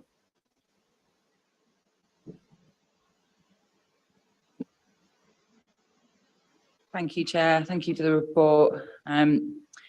It's obviously, it will be to you, worrying to note that over half of the complaint queries had not been responded to with the Ombudsman. The Ombudsman references capacity, though, within the department, and I can't see anywhere within the report or the recommendations that talks about how we're going to address that at all. It is worrying that education and children's services and adults are the highest number of complaints. They're obviously our biggest statutory services, though, so I appreciate there's a correlation there. But I was really pleased to see that the Ombudsman, in not only in our report, but also in the actual Ombudsman's report itself, seems to be focusing quite clearly on the role that councillors have in respect to the scrutiny around this. So therefore, I think it's quite supportive of an action I've suggested, which is a full review of all open cases to ensure that we've acted appropriately and that the correct THCP, if applicable, is in place. Most importantly, where necessary alternative provision is provided. The Ombudsman also appears to support scrutiny, and I've requested a scrutiny panel is developed to review our send offering and the way we manage this entire process. I'm also a little bit concerned about the number of complaints that may not be logged as part of this process. A number of complaints will perhaps come through councillors. I want to say it's a complaint, a resident will come to us, we will address an issue, but it won't necessarily be logged as a formal complaint. I think the same will apply to carer groups or other organisations that perhaps pick up an issue on behalf of a group of or an individual, and that's not logged. And I think that potentially masks some of the complaints that we are actually seeing around this service.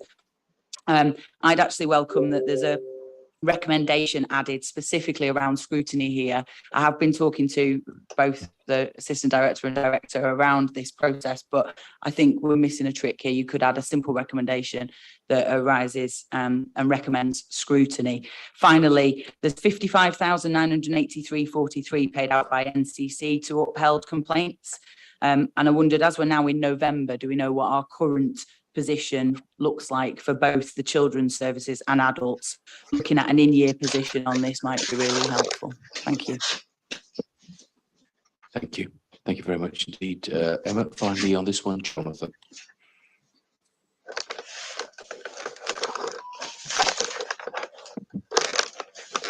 Thank you, Chair. There are obviously a few highlights there which are a little disappointing. But obviously the numbers of complaints aren't in overall capacity of a high number, but it does highlight some potential issues. I also acknowledge that there are some of them relate to legacy issues from previous councils. My first point really is I think it indicates that potentially we should be more transparent in tracking complaints at earlier stages. It seems to me overall a point of speed and visibility perhaps is one of the challenges that exists here. And perhaps we should be looking at complaints as a KPI in regular reporting.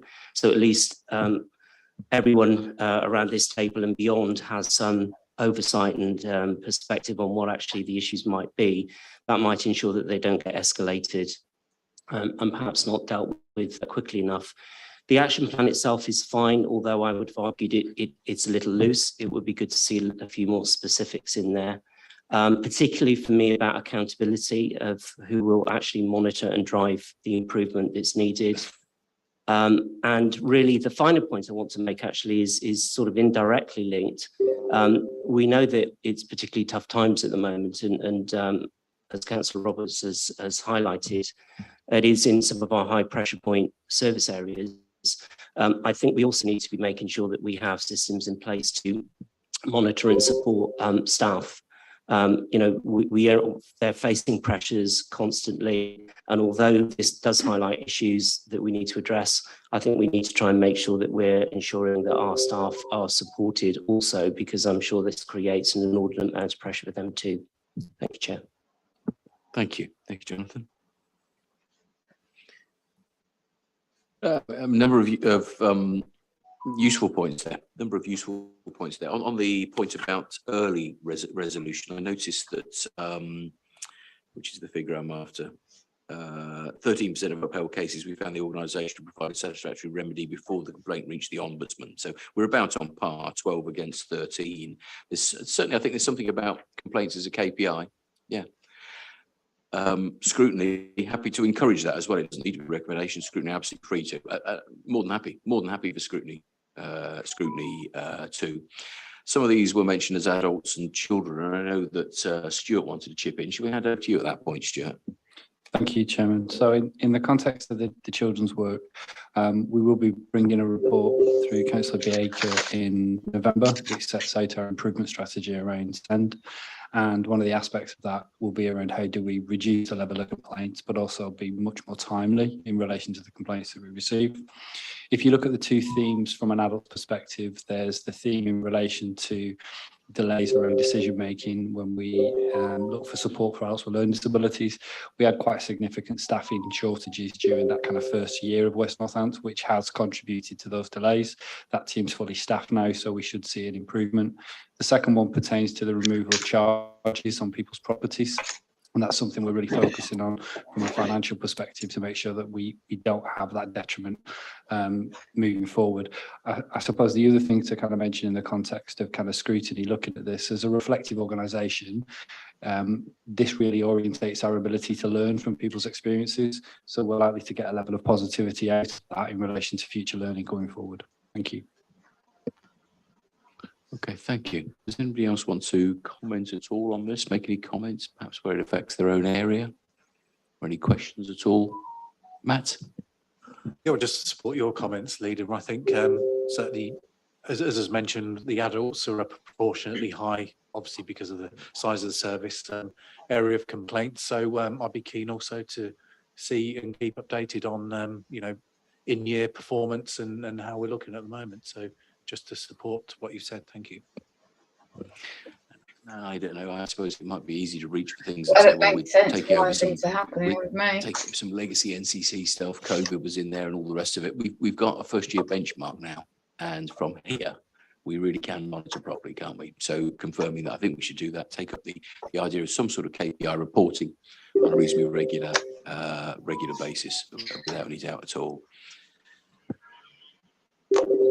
If there are no further comments, I'm going to suggest that we have a look at the recommendations, only with the proviso of not altering it, but saying we will absolutely welcome scrutiny in board on these. But as the recommendations stand, can I just ask you to confirm your agreement to those recommendations, please? Is that agreed? Thank you. Thank you very much indeed. That takes us on to item 9, which is the household support grant, which Matt will take us through shortly. First, though, we have 3 speakers in the following order: Councillor Roberts, Councillor Harris, and Councillor Randall. Emma, over to you. Thank you, Chair. So first things first, and I've already said this in our anti-poverty working group meeting earlier on, and also privately to the director. I'm disappointed that the anti-poverty strategy oversight group didn't see this report beforehand. I made the request for that to happen. Unfortunately, the document had been published before it could be shared with them, but it'd been great if we could have had an opportunity to review it before this morning when we had our meeting. I think in this morning's meeting, there were a number of points that were raised by all around the table that could have potentially factored into this report and could have helped with its commentary. the word anti-poverty strategy only appears, I think, twice in the document. And what I don't want to happen is that group becomes a place where we almost wash a process against it. We've got to run it through it, not brush it and touch it. I don't think that's an intention. I think timings have done this, by the way. I want to make that clear. I don't think anybody's purposely done that at the moment, but we run a risk of that happening if we're not careful. Couple of questions. First one is there's a slice being given for food vouchers and food banks. Numbers in that paragraph in the table don't add up. The 650k apportioned across 2,000 people doesn't equate to the figure that's suggested per food bank, nor does it equate to the figure that's suggested per individual. So the report's got to be amended to deal with that. The figure doesn't work. There's a cut-off for January 2023 for redistribution of funds mentioned in the report. 5.5 is the relevant paragraph for these. I think it's going to be linked to the MI reporting dates that are required, but it isn't clear that that's the case in the report. And I think that's really crucial. And I think the report should be reflected to deal with that. And we did discuss it this morning. I think Councillor Goldbill will probably have something to say on that point. I'm really worried as well, as I'm sure many of us are, that come April 23, help's just going to stop. And I think we need to start off the back of this looking at what our future support packages look like. Lots of people on the school meals programme will be reliant on this now. And actually, I think one of our biggest challenges for the authority is reliance on these funds and the sums of money that have come forward. And we need to address that. There's at 7.11 of the report, there's a temporary team being recruited to deal with this process, but it doesn't say if it's existing staff, whether it's redeployment of staff or recruitment, and if it's new recruitment, how long will we have to recruit? How will we do that in time? All of those things that I'm sure Sarah and the Councillor Hallam will be going, like, what does that mean? And given that if it is existing staff, given that they were likely to become from a statutory service either offering already advice and support in a particular area, what does that do to the provision of that service? And how does that impact? And how much is that actually costing us? Because that's not detailed in the document as well. And how will we ensure that their services are managed and KPIs are there? You know, we're getting money from the government to support people.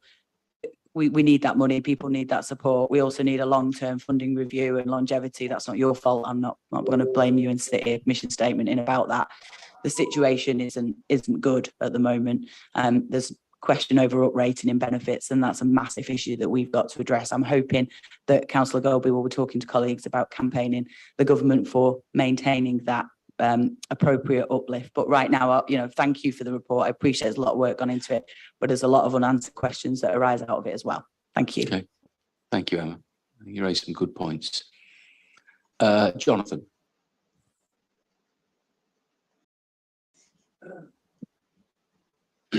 Thank you, Chair. I just want to thank the project team, actually, who've been involved in putting this together in fairly tight timescales. I want to raise a couple of points, though, which I think I mentioned at a couple of cabinet meetings ago, and it's linked to the cost of living challenge. So it is indirectly linked to the HSF3. I mentioned that the hardship fund still had a reasonable amount of money in the pot. I think it was at 330k last time I checked, and that there was 72,000 in the Councillor COVID grant fund pot.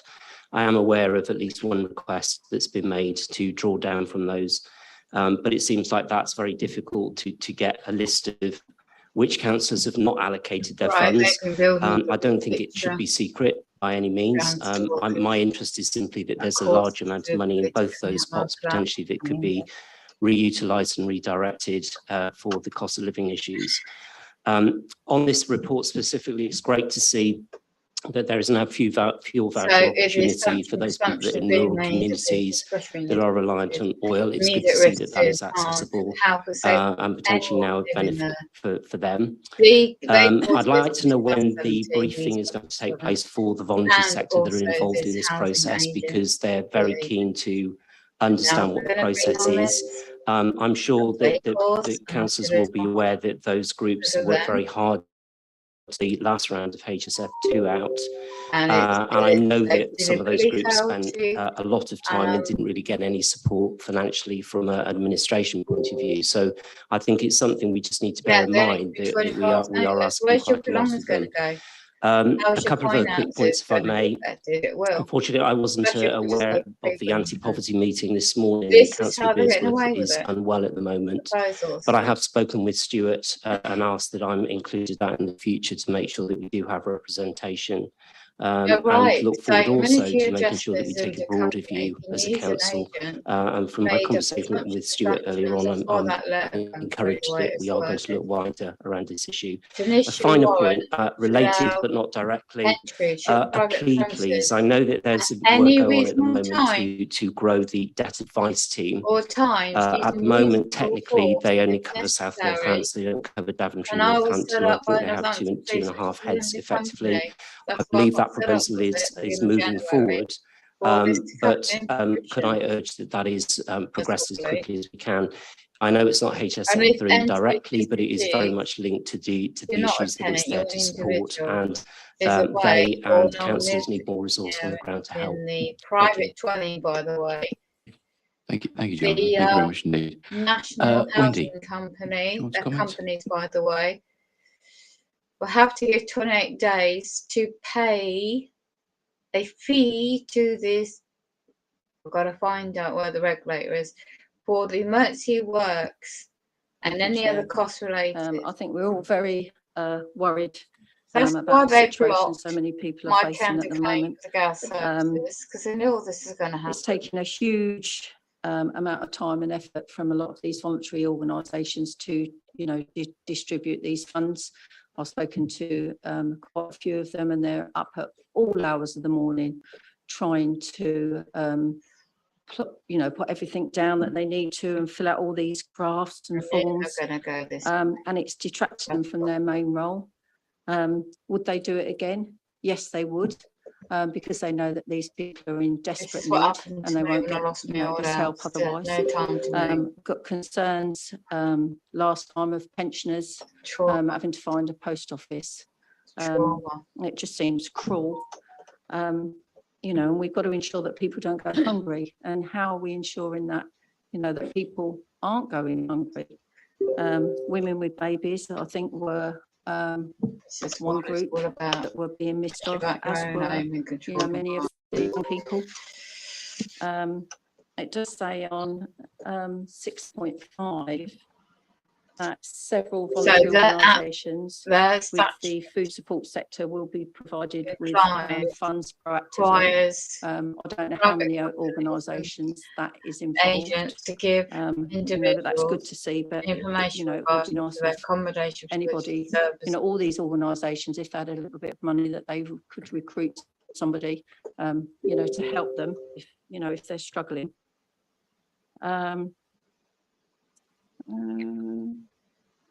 Right. So the presumption would be by using their Freemason connections allegedly for individuals allegedly they claim may or may not Thank you for those points. Thank you to all our speakers on that one. This in the first place? Quite a lot of points there to work through. Matt, have you got a few you want to pick off initially? I'm sure Stuart might add to a few as well. Should we start with you? Correct. Yeah, thanks, Leader. Well, I'll run through the papers I plan to do and then try and address them as we go, and maybe Stuart can pick them up. So this is the Household Support Fund 3, following obviously Household Support for 1 and 2, and the time frame for this fund is the 1st of October to the 31st of March next year, and our allocation is 2.6 million, which is similar to what we've had previously.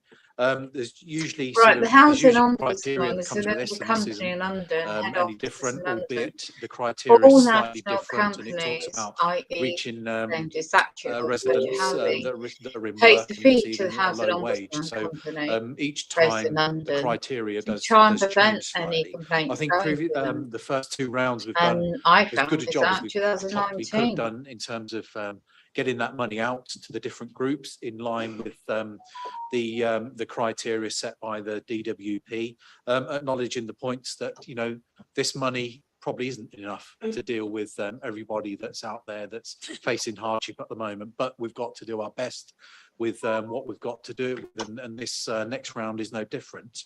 One of the things I really want to do off the back of the meeting today, which I think was very good. And yes, Emma was talking about timing. It is difficult with timing, but I think the priority for us, I'm sure everybody would agree, is making sure we're starting to put the mechanism and infrastructure in place to get the money out. And the timing was unfortunate, but I think we had a good rounded discussion this morning, and some of the points made were very good. And hopefully we can incorporate them and take them forward. One of the things I really do want to do is thank those voluntary groups and the food banks. You know, some of the partners were on the call this morning for the work they have done, and I get and understand the admin Those bits that house we've talked laws, about and the pressure that has put on. And I'm sure Stuart and I can go away and talk about how we can maybe further support some of these groups as they continue to be involved moving forward. The issue around the numbers and the figures was talked about again. I've just raised that now. And Stuart did say that we try and get some clarity around that. And we also did talk about went straight to the House of Lords, really. In a long-term way. And there's the 3 points of our anti-poverty strategy is 1, trying to help people in poverty now. 2 is try and do what we can to prevent people falling in poverty. And 3rd was how we can look to influence government. And I did say I'd raise it with cabinet colleagues, and I've done that already about us, myself, right, or with the leader, writing to our MPs to highlight the fact that yes, of course we welcome this money, but would like a bit more of a long-term view. You know, can we try and sort of lobby to do anything about that?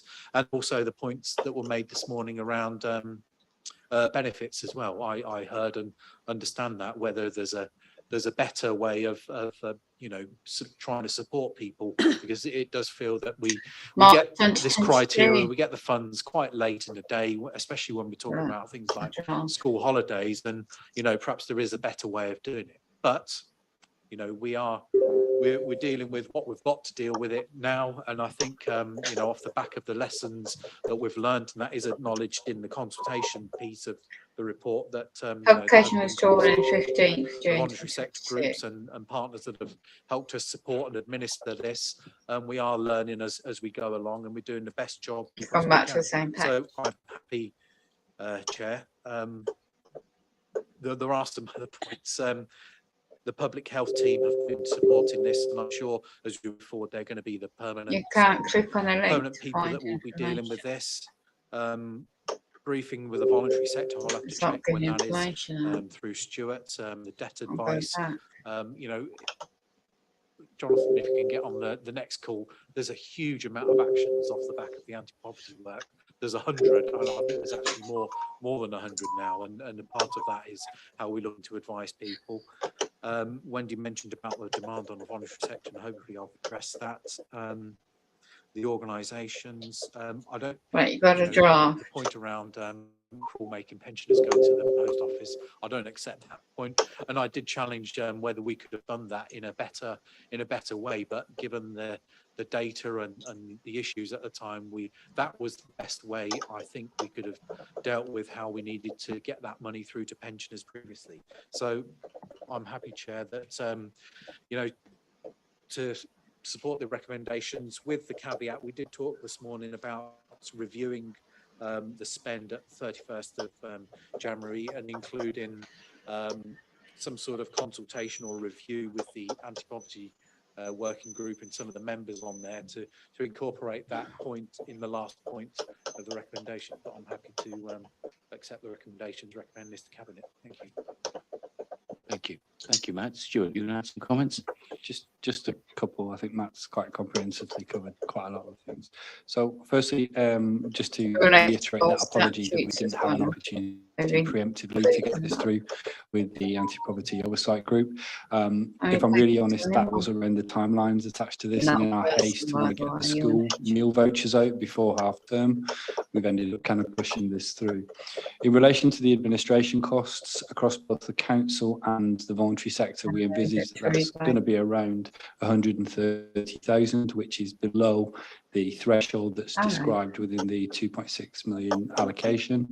In relation to the temporary team, that will be around us bringing additional staff in to either backfill existing staff or to support the application process, because we recognise that we have to have the ability to deliver these services in a timely manner. Other than that, thank you. Okay, thank you very much. Anybody else have any? David, you want to chip in on this one? Yeah, just to reference the COVID support fund, Council COVID support fund, that runs through to the end of the financial year. And we are So it's a giving white assistance to paper those back councillors who in haven't spent it yet. With, for example, where there's failed bids for community funding grants, we would look to try and match those failed bids to councillors who haven't spent. Well, that's new to me. There's ongoing work. So anybody else know that in England? Think of any, come forward, and we might match things up with suitable councillors' funds.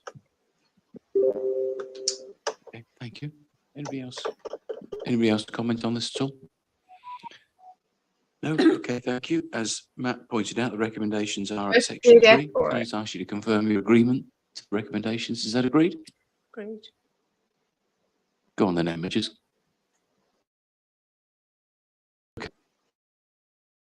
You can't approve the report, Chair, because the numbers are wrong. So the numbers in the final square of the table suggest that you'll be allocating £20,000 per bank from the funding calculation. That per food bank part of the Food Aid Alliance. There are around 40 food banks as part of the Food Aid Alliance. The numbers don't add up. So that's what I was saying initially. You needed to amend that before you do it. I'm just very conscious that the wrong message gets delivered there. So what I would suggest is that we put forward the recommendation to approve the 650k to be distributed to include the food banks, and I'll provide the clarity as to how many food banks will be included within that sum. does that, and thank you for doing that, Emma. If what we're confirming particularly is the 650, there's no apparent change then required to the recommendations. Did you want to comment, Catherine? No, I think Stuart just proposed an amended recommendation, which was satisfactory. 8th September 2022. Your pub. Yep. So that you proposing that as an alternative recommendation. Yeah, I beg your pardon. Okay, that's fine. So we've had an alteration then to that recommendation, confirming again agreement. Is that agreed? Agreed. Thank you. Right, this is a really good one, Shelter. They will takes us on to item 10. This is the new public spaces protection order, former Daventry and South Northants areas. This one is with David. We have 2 speakers, which are Councillor Randall and then Councillor Harris. So Wendy, over to you.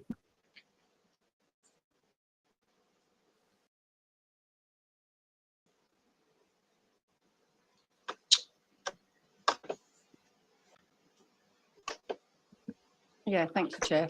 A very, very lengthy document, and it's quite interesting if anybody's had the chance to read through those hundreds of pages. But the biggest concern is they need to be having these public protection orders in place, but who is policing them? I know that I've heard the police often say that they haven't got the resources. So is that down to a council officer? Is it our wardens? Where are the wardens? Because there seems to be little pockets where there were issues. So I think Brackley come out quite strongly, and there's two in there that are quite similar. One, the first one about the means to pick up after your dog. But it's just either they take something to pick your dog mess up with. So they were quite similar. At the end of the day, it's just clearing up after your dog. But it was quite interesting actually, because in the towns, in Daventry itself, people are very good at clearing up after themselves, but it seems to be more open spaces where there seems to be an issue. And I often see villages often have issues. So you know, I don't know what policing teams have got where and when, but if you haven't got the resources, you know, then it's almost like a pointless exercise. Thank you. Okay, thank you, Wendy. Jonathan. Thank you. This is an interesting one for me as I classify myself as a responsible 3-dog owner. But I completely It's like an echo Ofsted the sentiment in the numerous comments from residents and the issues that they face regarding dog mess. It annoys and frustrates me hugely as well. I echo the comments made earlier on by Councillor Randall. My concern is about the enforcement issue. It's like the proverbial yellow lines in many villages. You know, they sit there and they actually do nothing because there's no enforcement mechanism behind it. So that's the bit that concerns me, and the report doesn't really talk about what that looks like, whether there's extra wardens, what the cost of that might be. And I guess for me, there's a balance here also.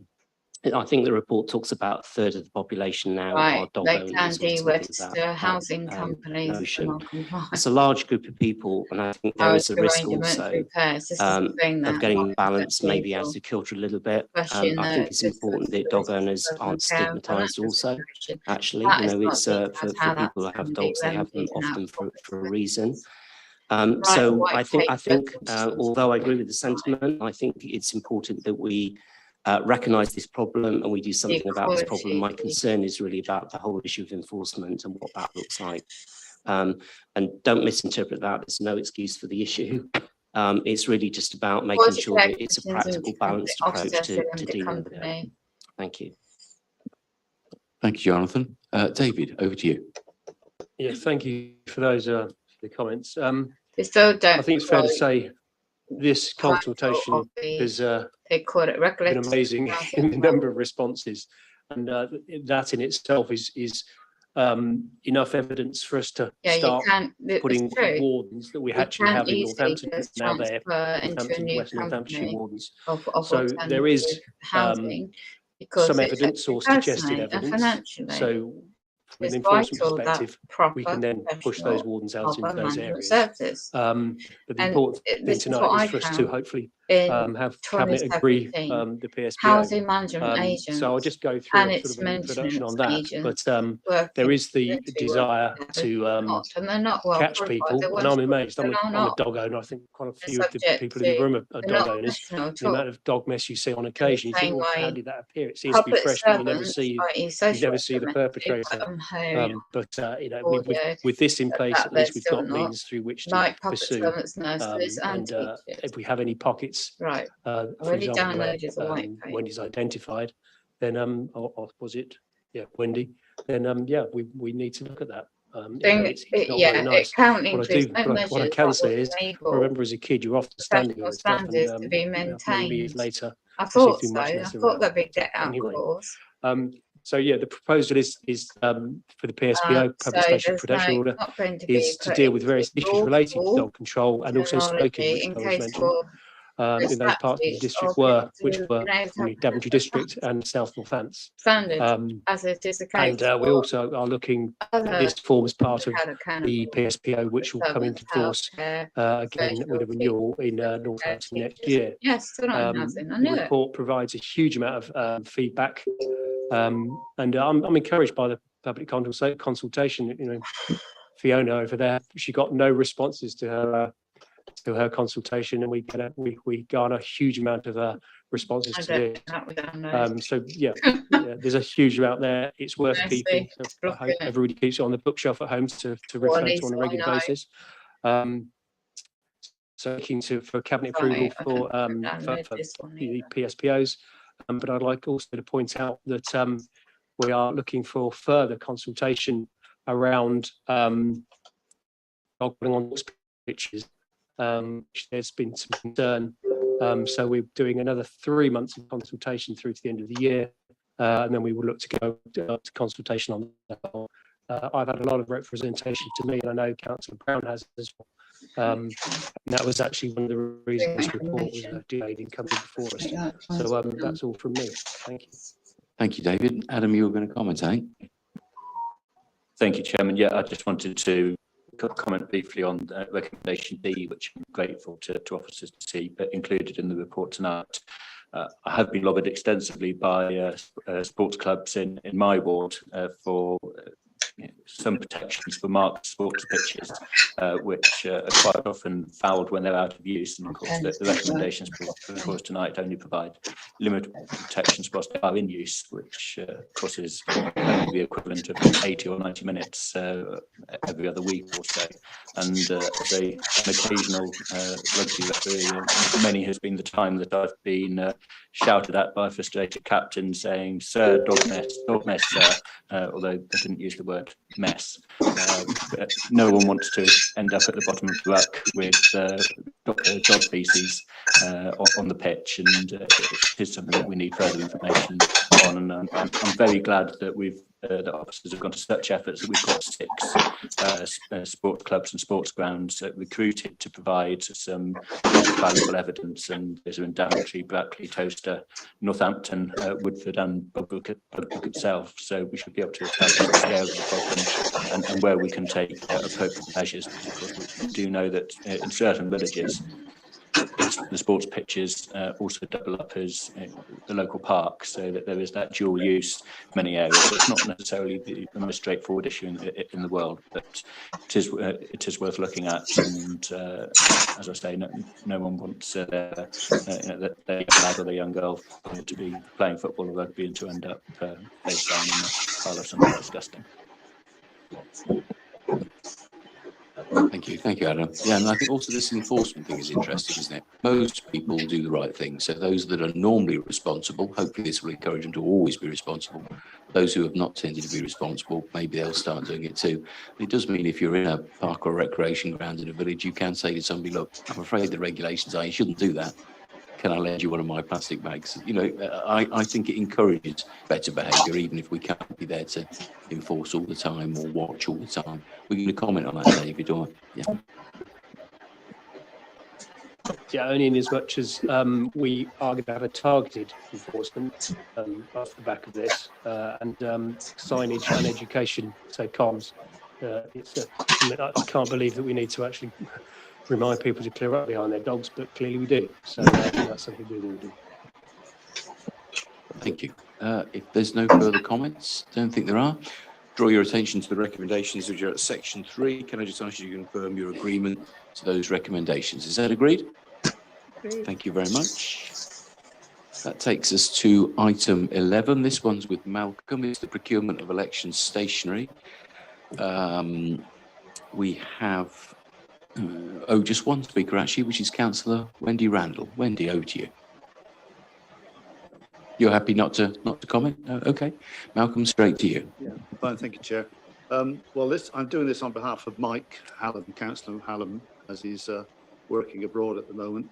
This is quite an interesting one. It's not quite as straightforward as it would have immediately appear.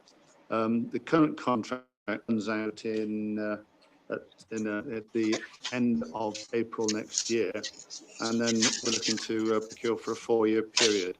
And whilst you think, well, that should be straightforward enough, it isn't at all, because apparently around the country there have been quite a number of errors in this in the supply of this and of course that's pretty disastrous when that happens. And so the concentration will be on getting the right supplier that can actually deliver this on time and to the right quality. So it's expecting that every time, but this is rather more important. Expected to be £1 million over the 4 years. And the other thing is that the number of suppliers are actually quite limited, because they all have to have, apparently, looking at my notes here, they have to have some arrangements with the Electoral Commission, so you can't just go to any printer. So it's come before you because of the scale of it, of course, but I thought I'd just let you know that it's a bit more to it than meets the eye. So thank you, Chair. That's all I'm saying. Thank you very much. Any comments or questions at all? No, I think it's pretty straightforward, isn't it? As always, the recommendations are at section 3. Please actually confirm your agreement to the recommendations. Is that agreed? Thank you very much. We're staying with Malcolm now. Adoption and community use of assets. This is item 12 with 2 speakers. The first one is Councillor Harris, followed by Councillor Randall. Jonathan.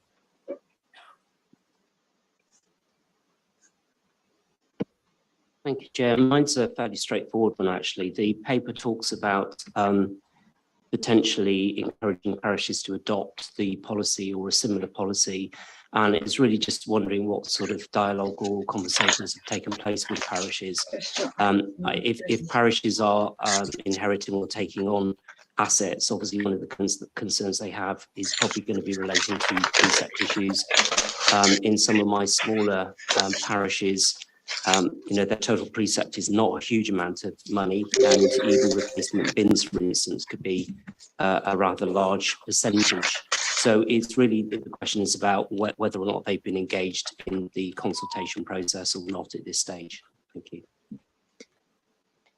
Thank you, Jonathan. Wendy, Councillor Randall.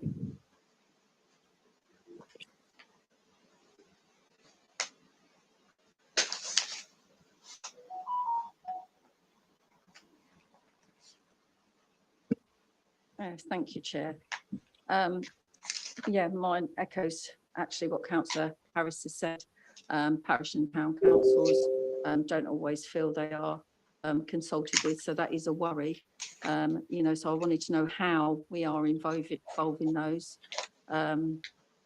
Prevention is key. So before the adoption or disposal of assets, we need to know what is happening in each area and what needs to be happening. For example, we need to know family hubs, what buildings are going to be used, what organisations are going to come in to deliver services, same with youth, where are they going to be.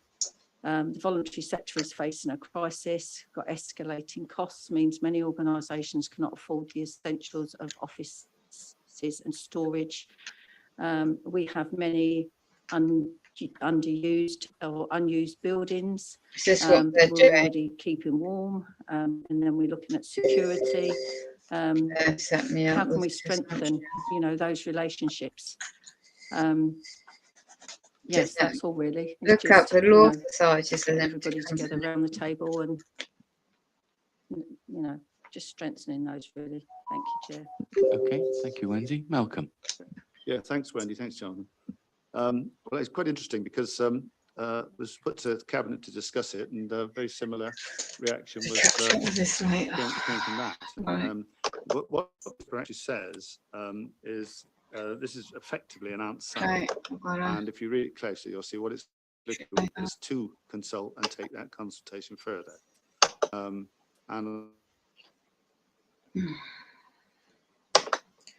Right, I've got to say goodbye. Catch everything up later, another day.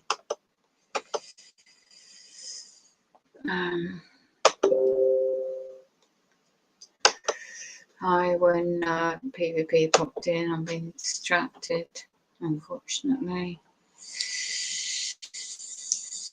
Got to end this stream. Gonna go into my videos quickly. Get a fresh up, I ain't got much time.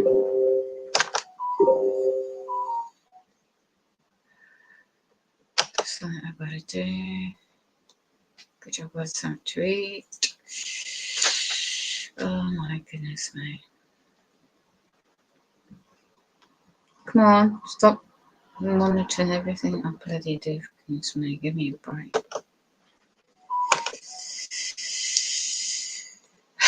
Have to watch things on the go. Do things on the go. Later. Can't be distracted from what I need to do. Right, just a catch up. That makes sense what's going on. Right. There's a certain individual that is connected to West Northamptonshire Council Limited Company, but I can't mention who. Obviously, let's get rid of that. And basically, what's happening, I knew this was happening. In Agenda 2030, everything's changing. So you got the homeless people, right? So a very key Freemason, well-known one involving a lot of demonic things. It makes a lot of sense, and I just kept to quickly research this, why people are not getting back to me on their duty of care. In statute law, when you learn the difference between statute law and contract law, etc., what I said earlier briefly, I haven't got too much time to go into it. I might do another video when I've done some more research. The emergency remedy area of a new statute act coming in, it's not actually gone into the system yet, full blown. This will have, there's nothing I read briefly so far to protect disabled people. I'm running down a battery too. So, and also it still doesn't actually, like, a shelter is a limited company and it's online, a shelter. Their procedure I've tried years ago before also to get some remedy for what's going on. I got nowhere to. Yeah, I tried everything, all sorts, trying to get a remedy, and there never was one. That's why I studied subjects I know now. So basically, is this assumption presumption being made, and the offer of a survey of a private dwelling, if you have a house or a flat in a rental subject, not if you own it, in England, then the assumption may be, especially in my situation, and you're targeted individual in England, anyone sees that are targeted, subjected to that unlawful gaslighting, it may be and may not be, make an assumption that one is found to be in a substandard home and cause immediate risk of serious harm. This is all to do with the wet room, which they should have remedied 2017. I've got all this evidence of negotiating, blah, blah, blah. I won't go into it all right now. I haven't got time. And I've still got the emails and documents. Now, I've also found out the Agenda 2030 policies were in my area. NHS England Limited Company is funding called Better Care Funds. Their policy in connection with the Disability Facility Grant that will be going into the NHS England budget, public funded, and that every town and city will have their budget, what's known as ICANN, and it's integrated. It's all to do with integrated health and care, and you need to look at data protection of your personal data reference to this. I will keep gaslighting subject out of any correspondence. Any offer, goods and services needs to be full disclosure terms and conditions. You might not get the time. And the way things are happening with me now, the Health and Social Care Department is also limited companies or business and commerce. I have these printouts already. Haven't got much time. What I need to do very, very shortly. I'll come back on this if I'm able to. That individual agents tomorrow don't show up either, and they don't accept my 6 or to-date 6 counterclaim offers. I know why they're not doing it now. This housing company is working in tangent together with the local public servants in my area, have always been, and nationally too. The national new policy is tangent in line with the subject of Agenda 2030, and it will be a future Agenda 2050, smart accommodation, smart technology, smart this, smart that. It's all one needs to look at Agenda 2030 and then research various subjects interlinked with the other subjects interlinked to that. I can't go into it right now. So the housing new policy in England 2021 is a draft to for 2025, and this area is the first for England to go smart city, by the way. They're building all these new flats, every opportunity around this area, special centralised. And please look at the very good people, Deborah, something like that, can't remember, I have to go into it another time. She's been warning people, and so has other people for years, about the future of all these policies and the bigger picture for the other countries, but England is leading the way. especially in my area. So now I know why nobody's got back to me for 2 years of other contract offer goods and services for 2 years in a row. I know why they're using the wheelchair company service to deliberately not get back to me about my wheelchair as well. They've been, when they send agents out, they're looking at the condition of my home and they're reporting back with a bigger picture. Presumptions, it's not my fault. I didn't cause all this. I have held people accountable for what they've been doing and still doing. At the end of the day, blessings and God bless to those that are going through what you're going through. So, no disrespect to ordinary members of Freemasonry, but when you get in and hide the facts, what's been going on behind the scenes for years, and you can, what's going on in my situation, go back on the channel, have a look. Gotta go, blessings and prayers, and I will catch up with other people's comments, and not comments, but their own experiences themselves. Blessings to high empowered, so I haven't been able to respond. Trying days. Now I've got to go. Sorry I can't type in the stream, but hello.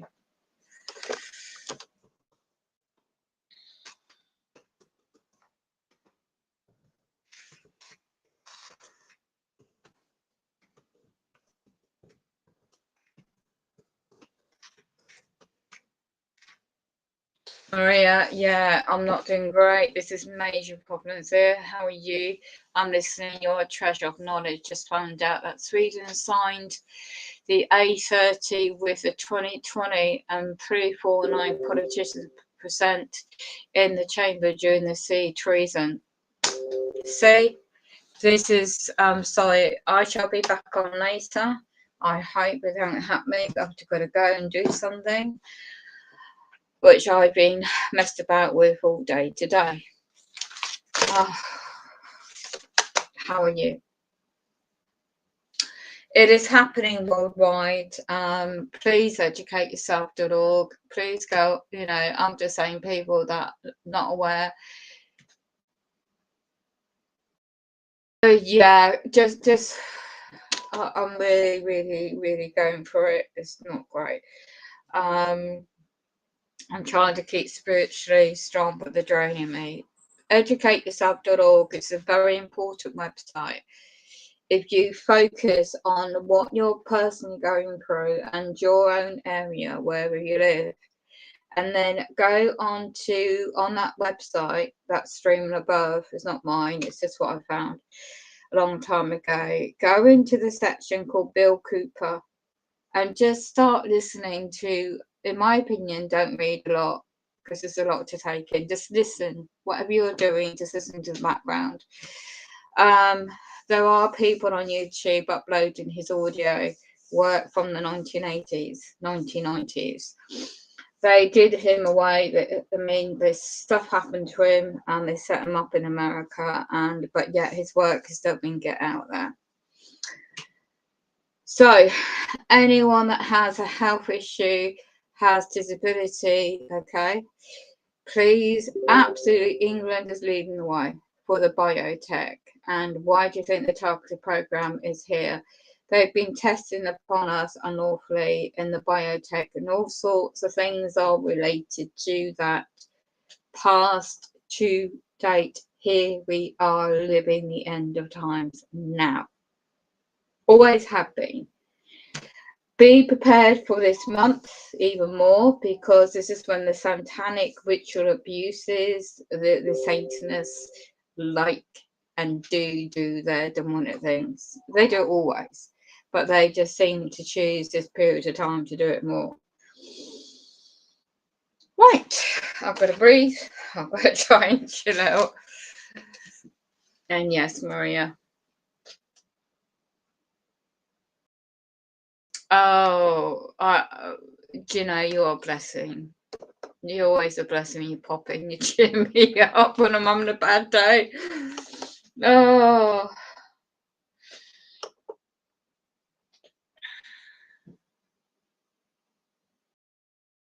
Yeah. The biolabs, yeah. Yeah. Yeah. Yeah. Yeah. Yeah. Right. It might be late evening. I don't know what time it is for you in Sweden, but if I've got the energy, I'll come on. I usually stream my sleep, and I'm going to try not to react, because I know now they want me out the flat. They want me to lose 13 years renting. It's unlawful. And the little money I do have, I've got to go and take it out of the bank. I'm not, you know, and I can't afford, if I'm going to miss the shop where I need to get to, then stop it, because at the end of the day, all about the energy crisis is just a bloody, you know what, going on, because they want everyone on smart meters, like they done smart meter without my consent on water. Everything is if you want to look at George Orwell, you might want to Google search that, or other search engines are out there, or you might want to look at this is why they target me. I don't know why I have learned all this stuff. Perhaps this is why I'm still here at the moment. Anytime they can mash, they can lie and come through my door and say, make things up about my psychological health, whatever, because they want me out of the way. And the place, the way I'm living, is not my doing. It is by the blocking of the repairs, and it's done by design. So yeah. Oh wow, yeah, I've got to go. We're not far behind you on the time. Yeah, COVID, you know, COVID-19 policies in England are still about. Okay. I've just saw a post, I can't mention specifics on this platform, but I just saw someone's post from England and what happened to their relative and what age she was, and it's an England hospital. And there's still things it's still about. So not that, but certain policies. And that all works in tangent together. Watch these words in your area called integrated care.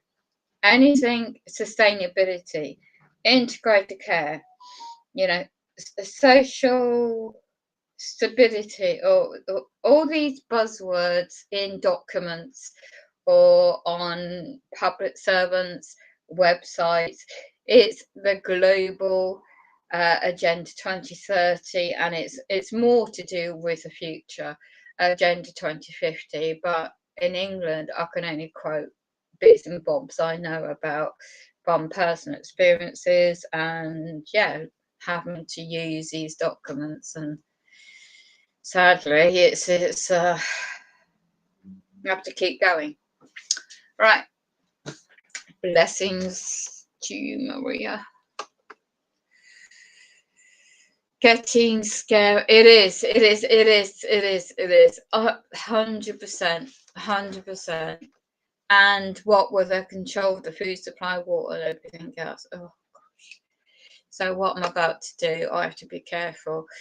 Getting scary harder by the day. We need to prep now any way possible. I can only do my situation.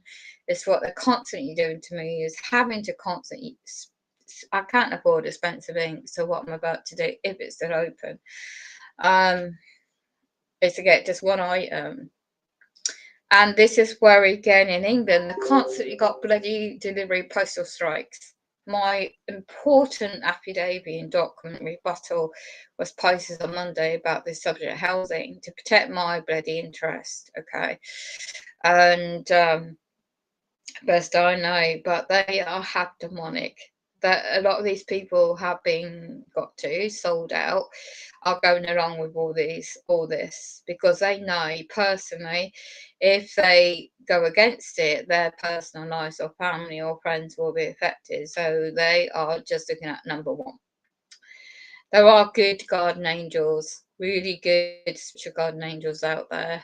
I call it starseeds in my opinion, but they are on the attack. These demonic forces are really out to get people that are waking up, that I know they are trying. We are fighting back lawfully, and people are waking up spiritually, and they're getting really concerned, the global cabal, and they really hate it. So locally, nationally, in my situation, they're going to town on me.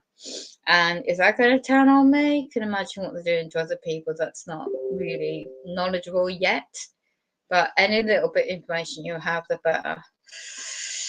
Anyway, that's it.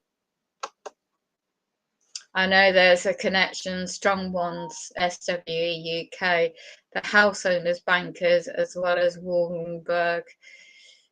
I can't pronounce that. Something AB, and else families. Yeah, the 13 bloodline families is very important on that website. You look at the past, just keep it brief, keep it simple, and bring it forward today where we are. And then, you know, you can't predict the future, but you know, they've already planned it all already. So spiritually, it's very hard to keep focus on the spirituality because they've been triggered me for 2 days. So I'm sure you could tell by the tone of my last 2 streams. I'll keep this public anyway. Yeah, I'm signing out. I've got to go. I really haven't got much time. Blessings to you, Maria, and everybody else that's trying to fight lawfully. Take care.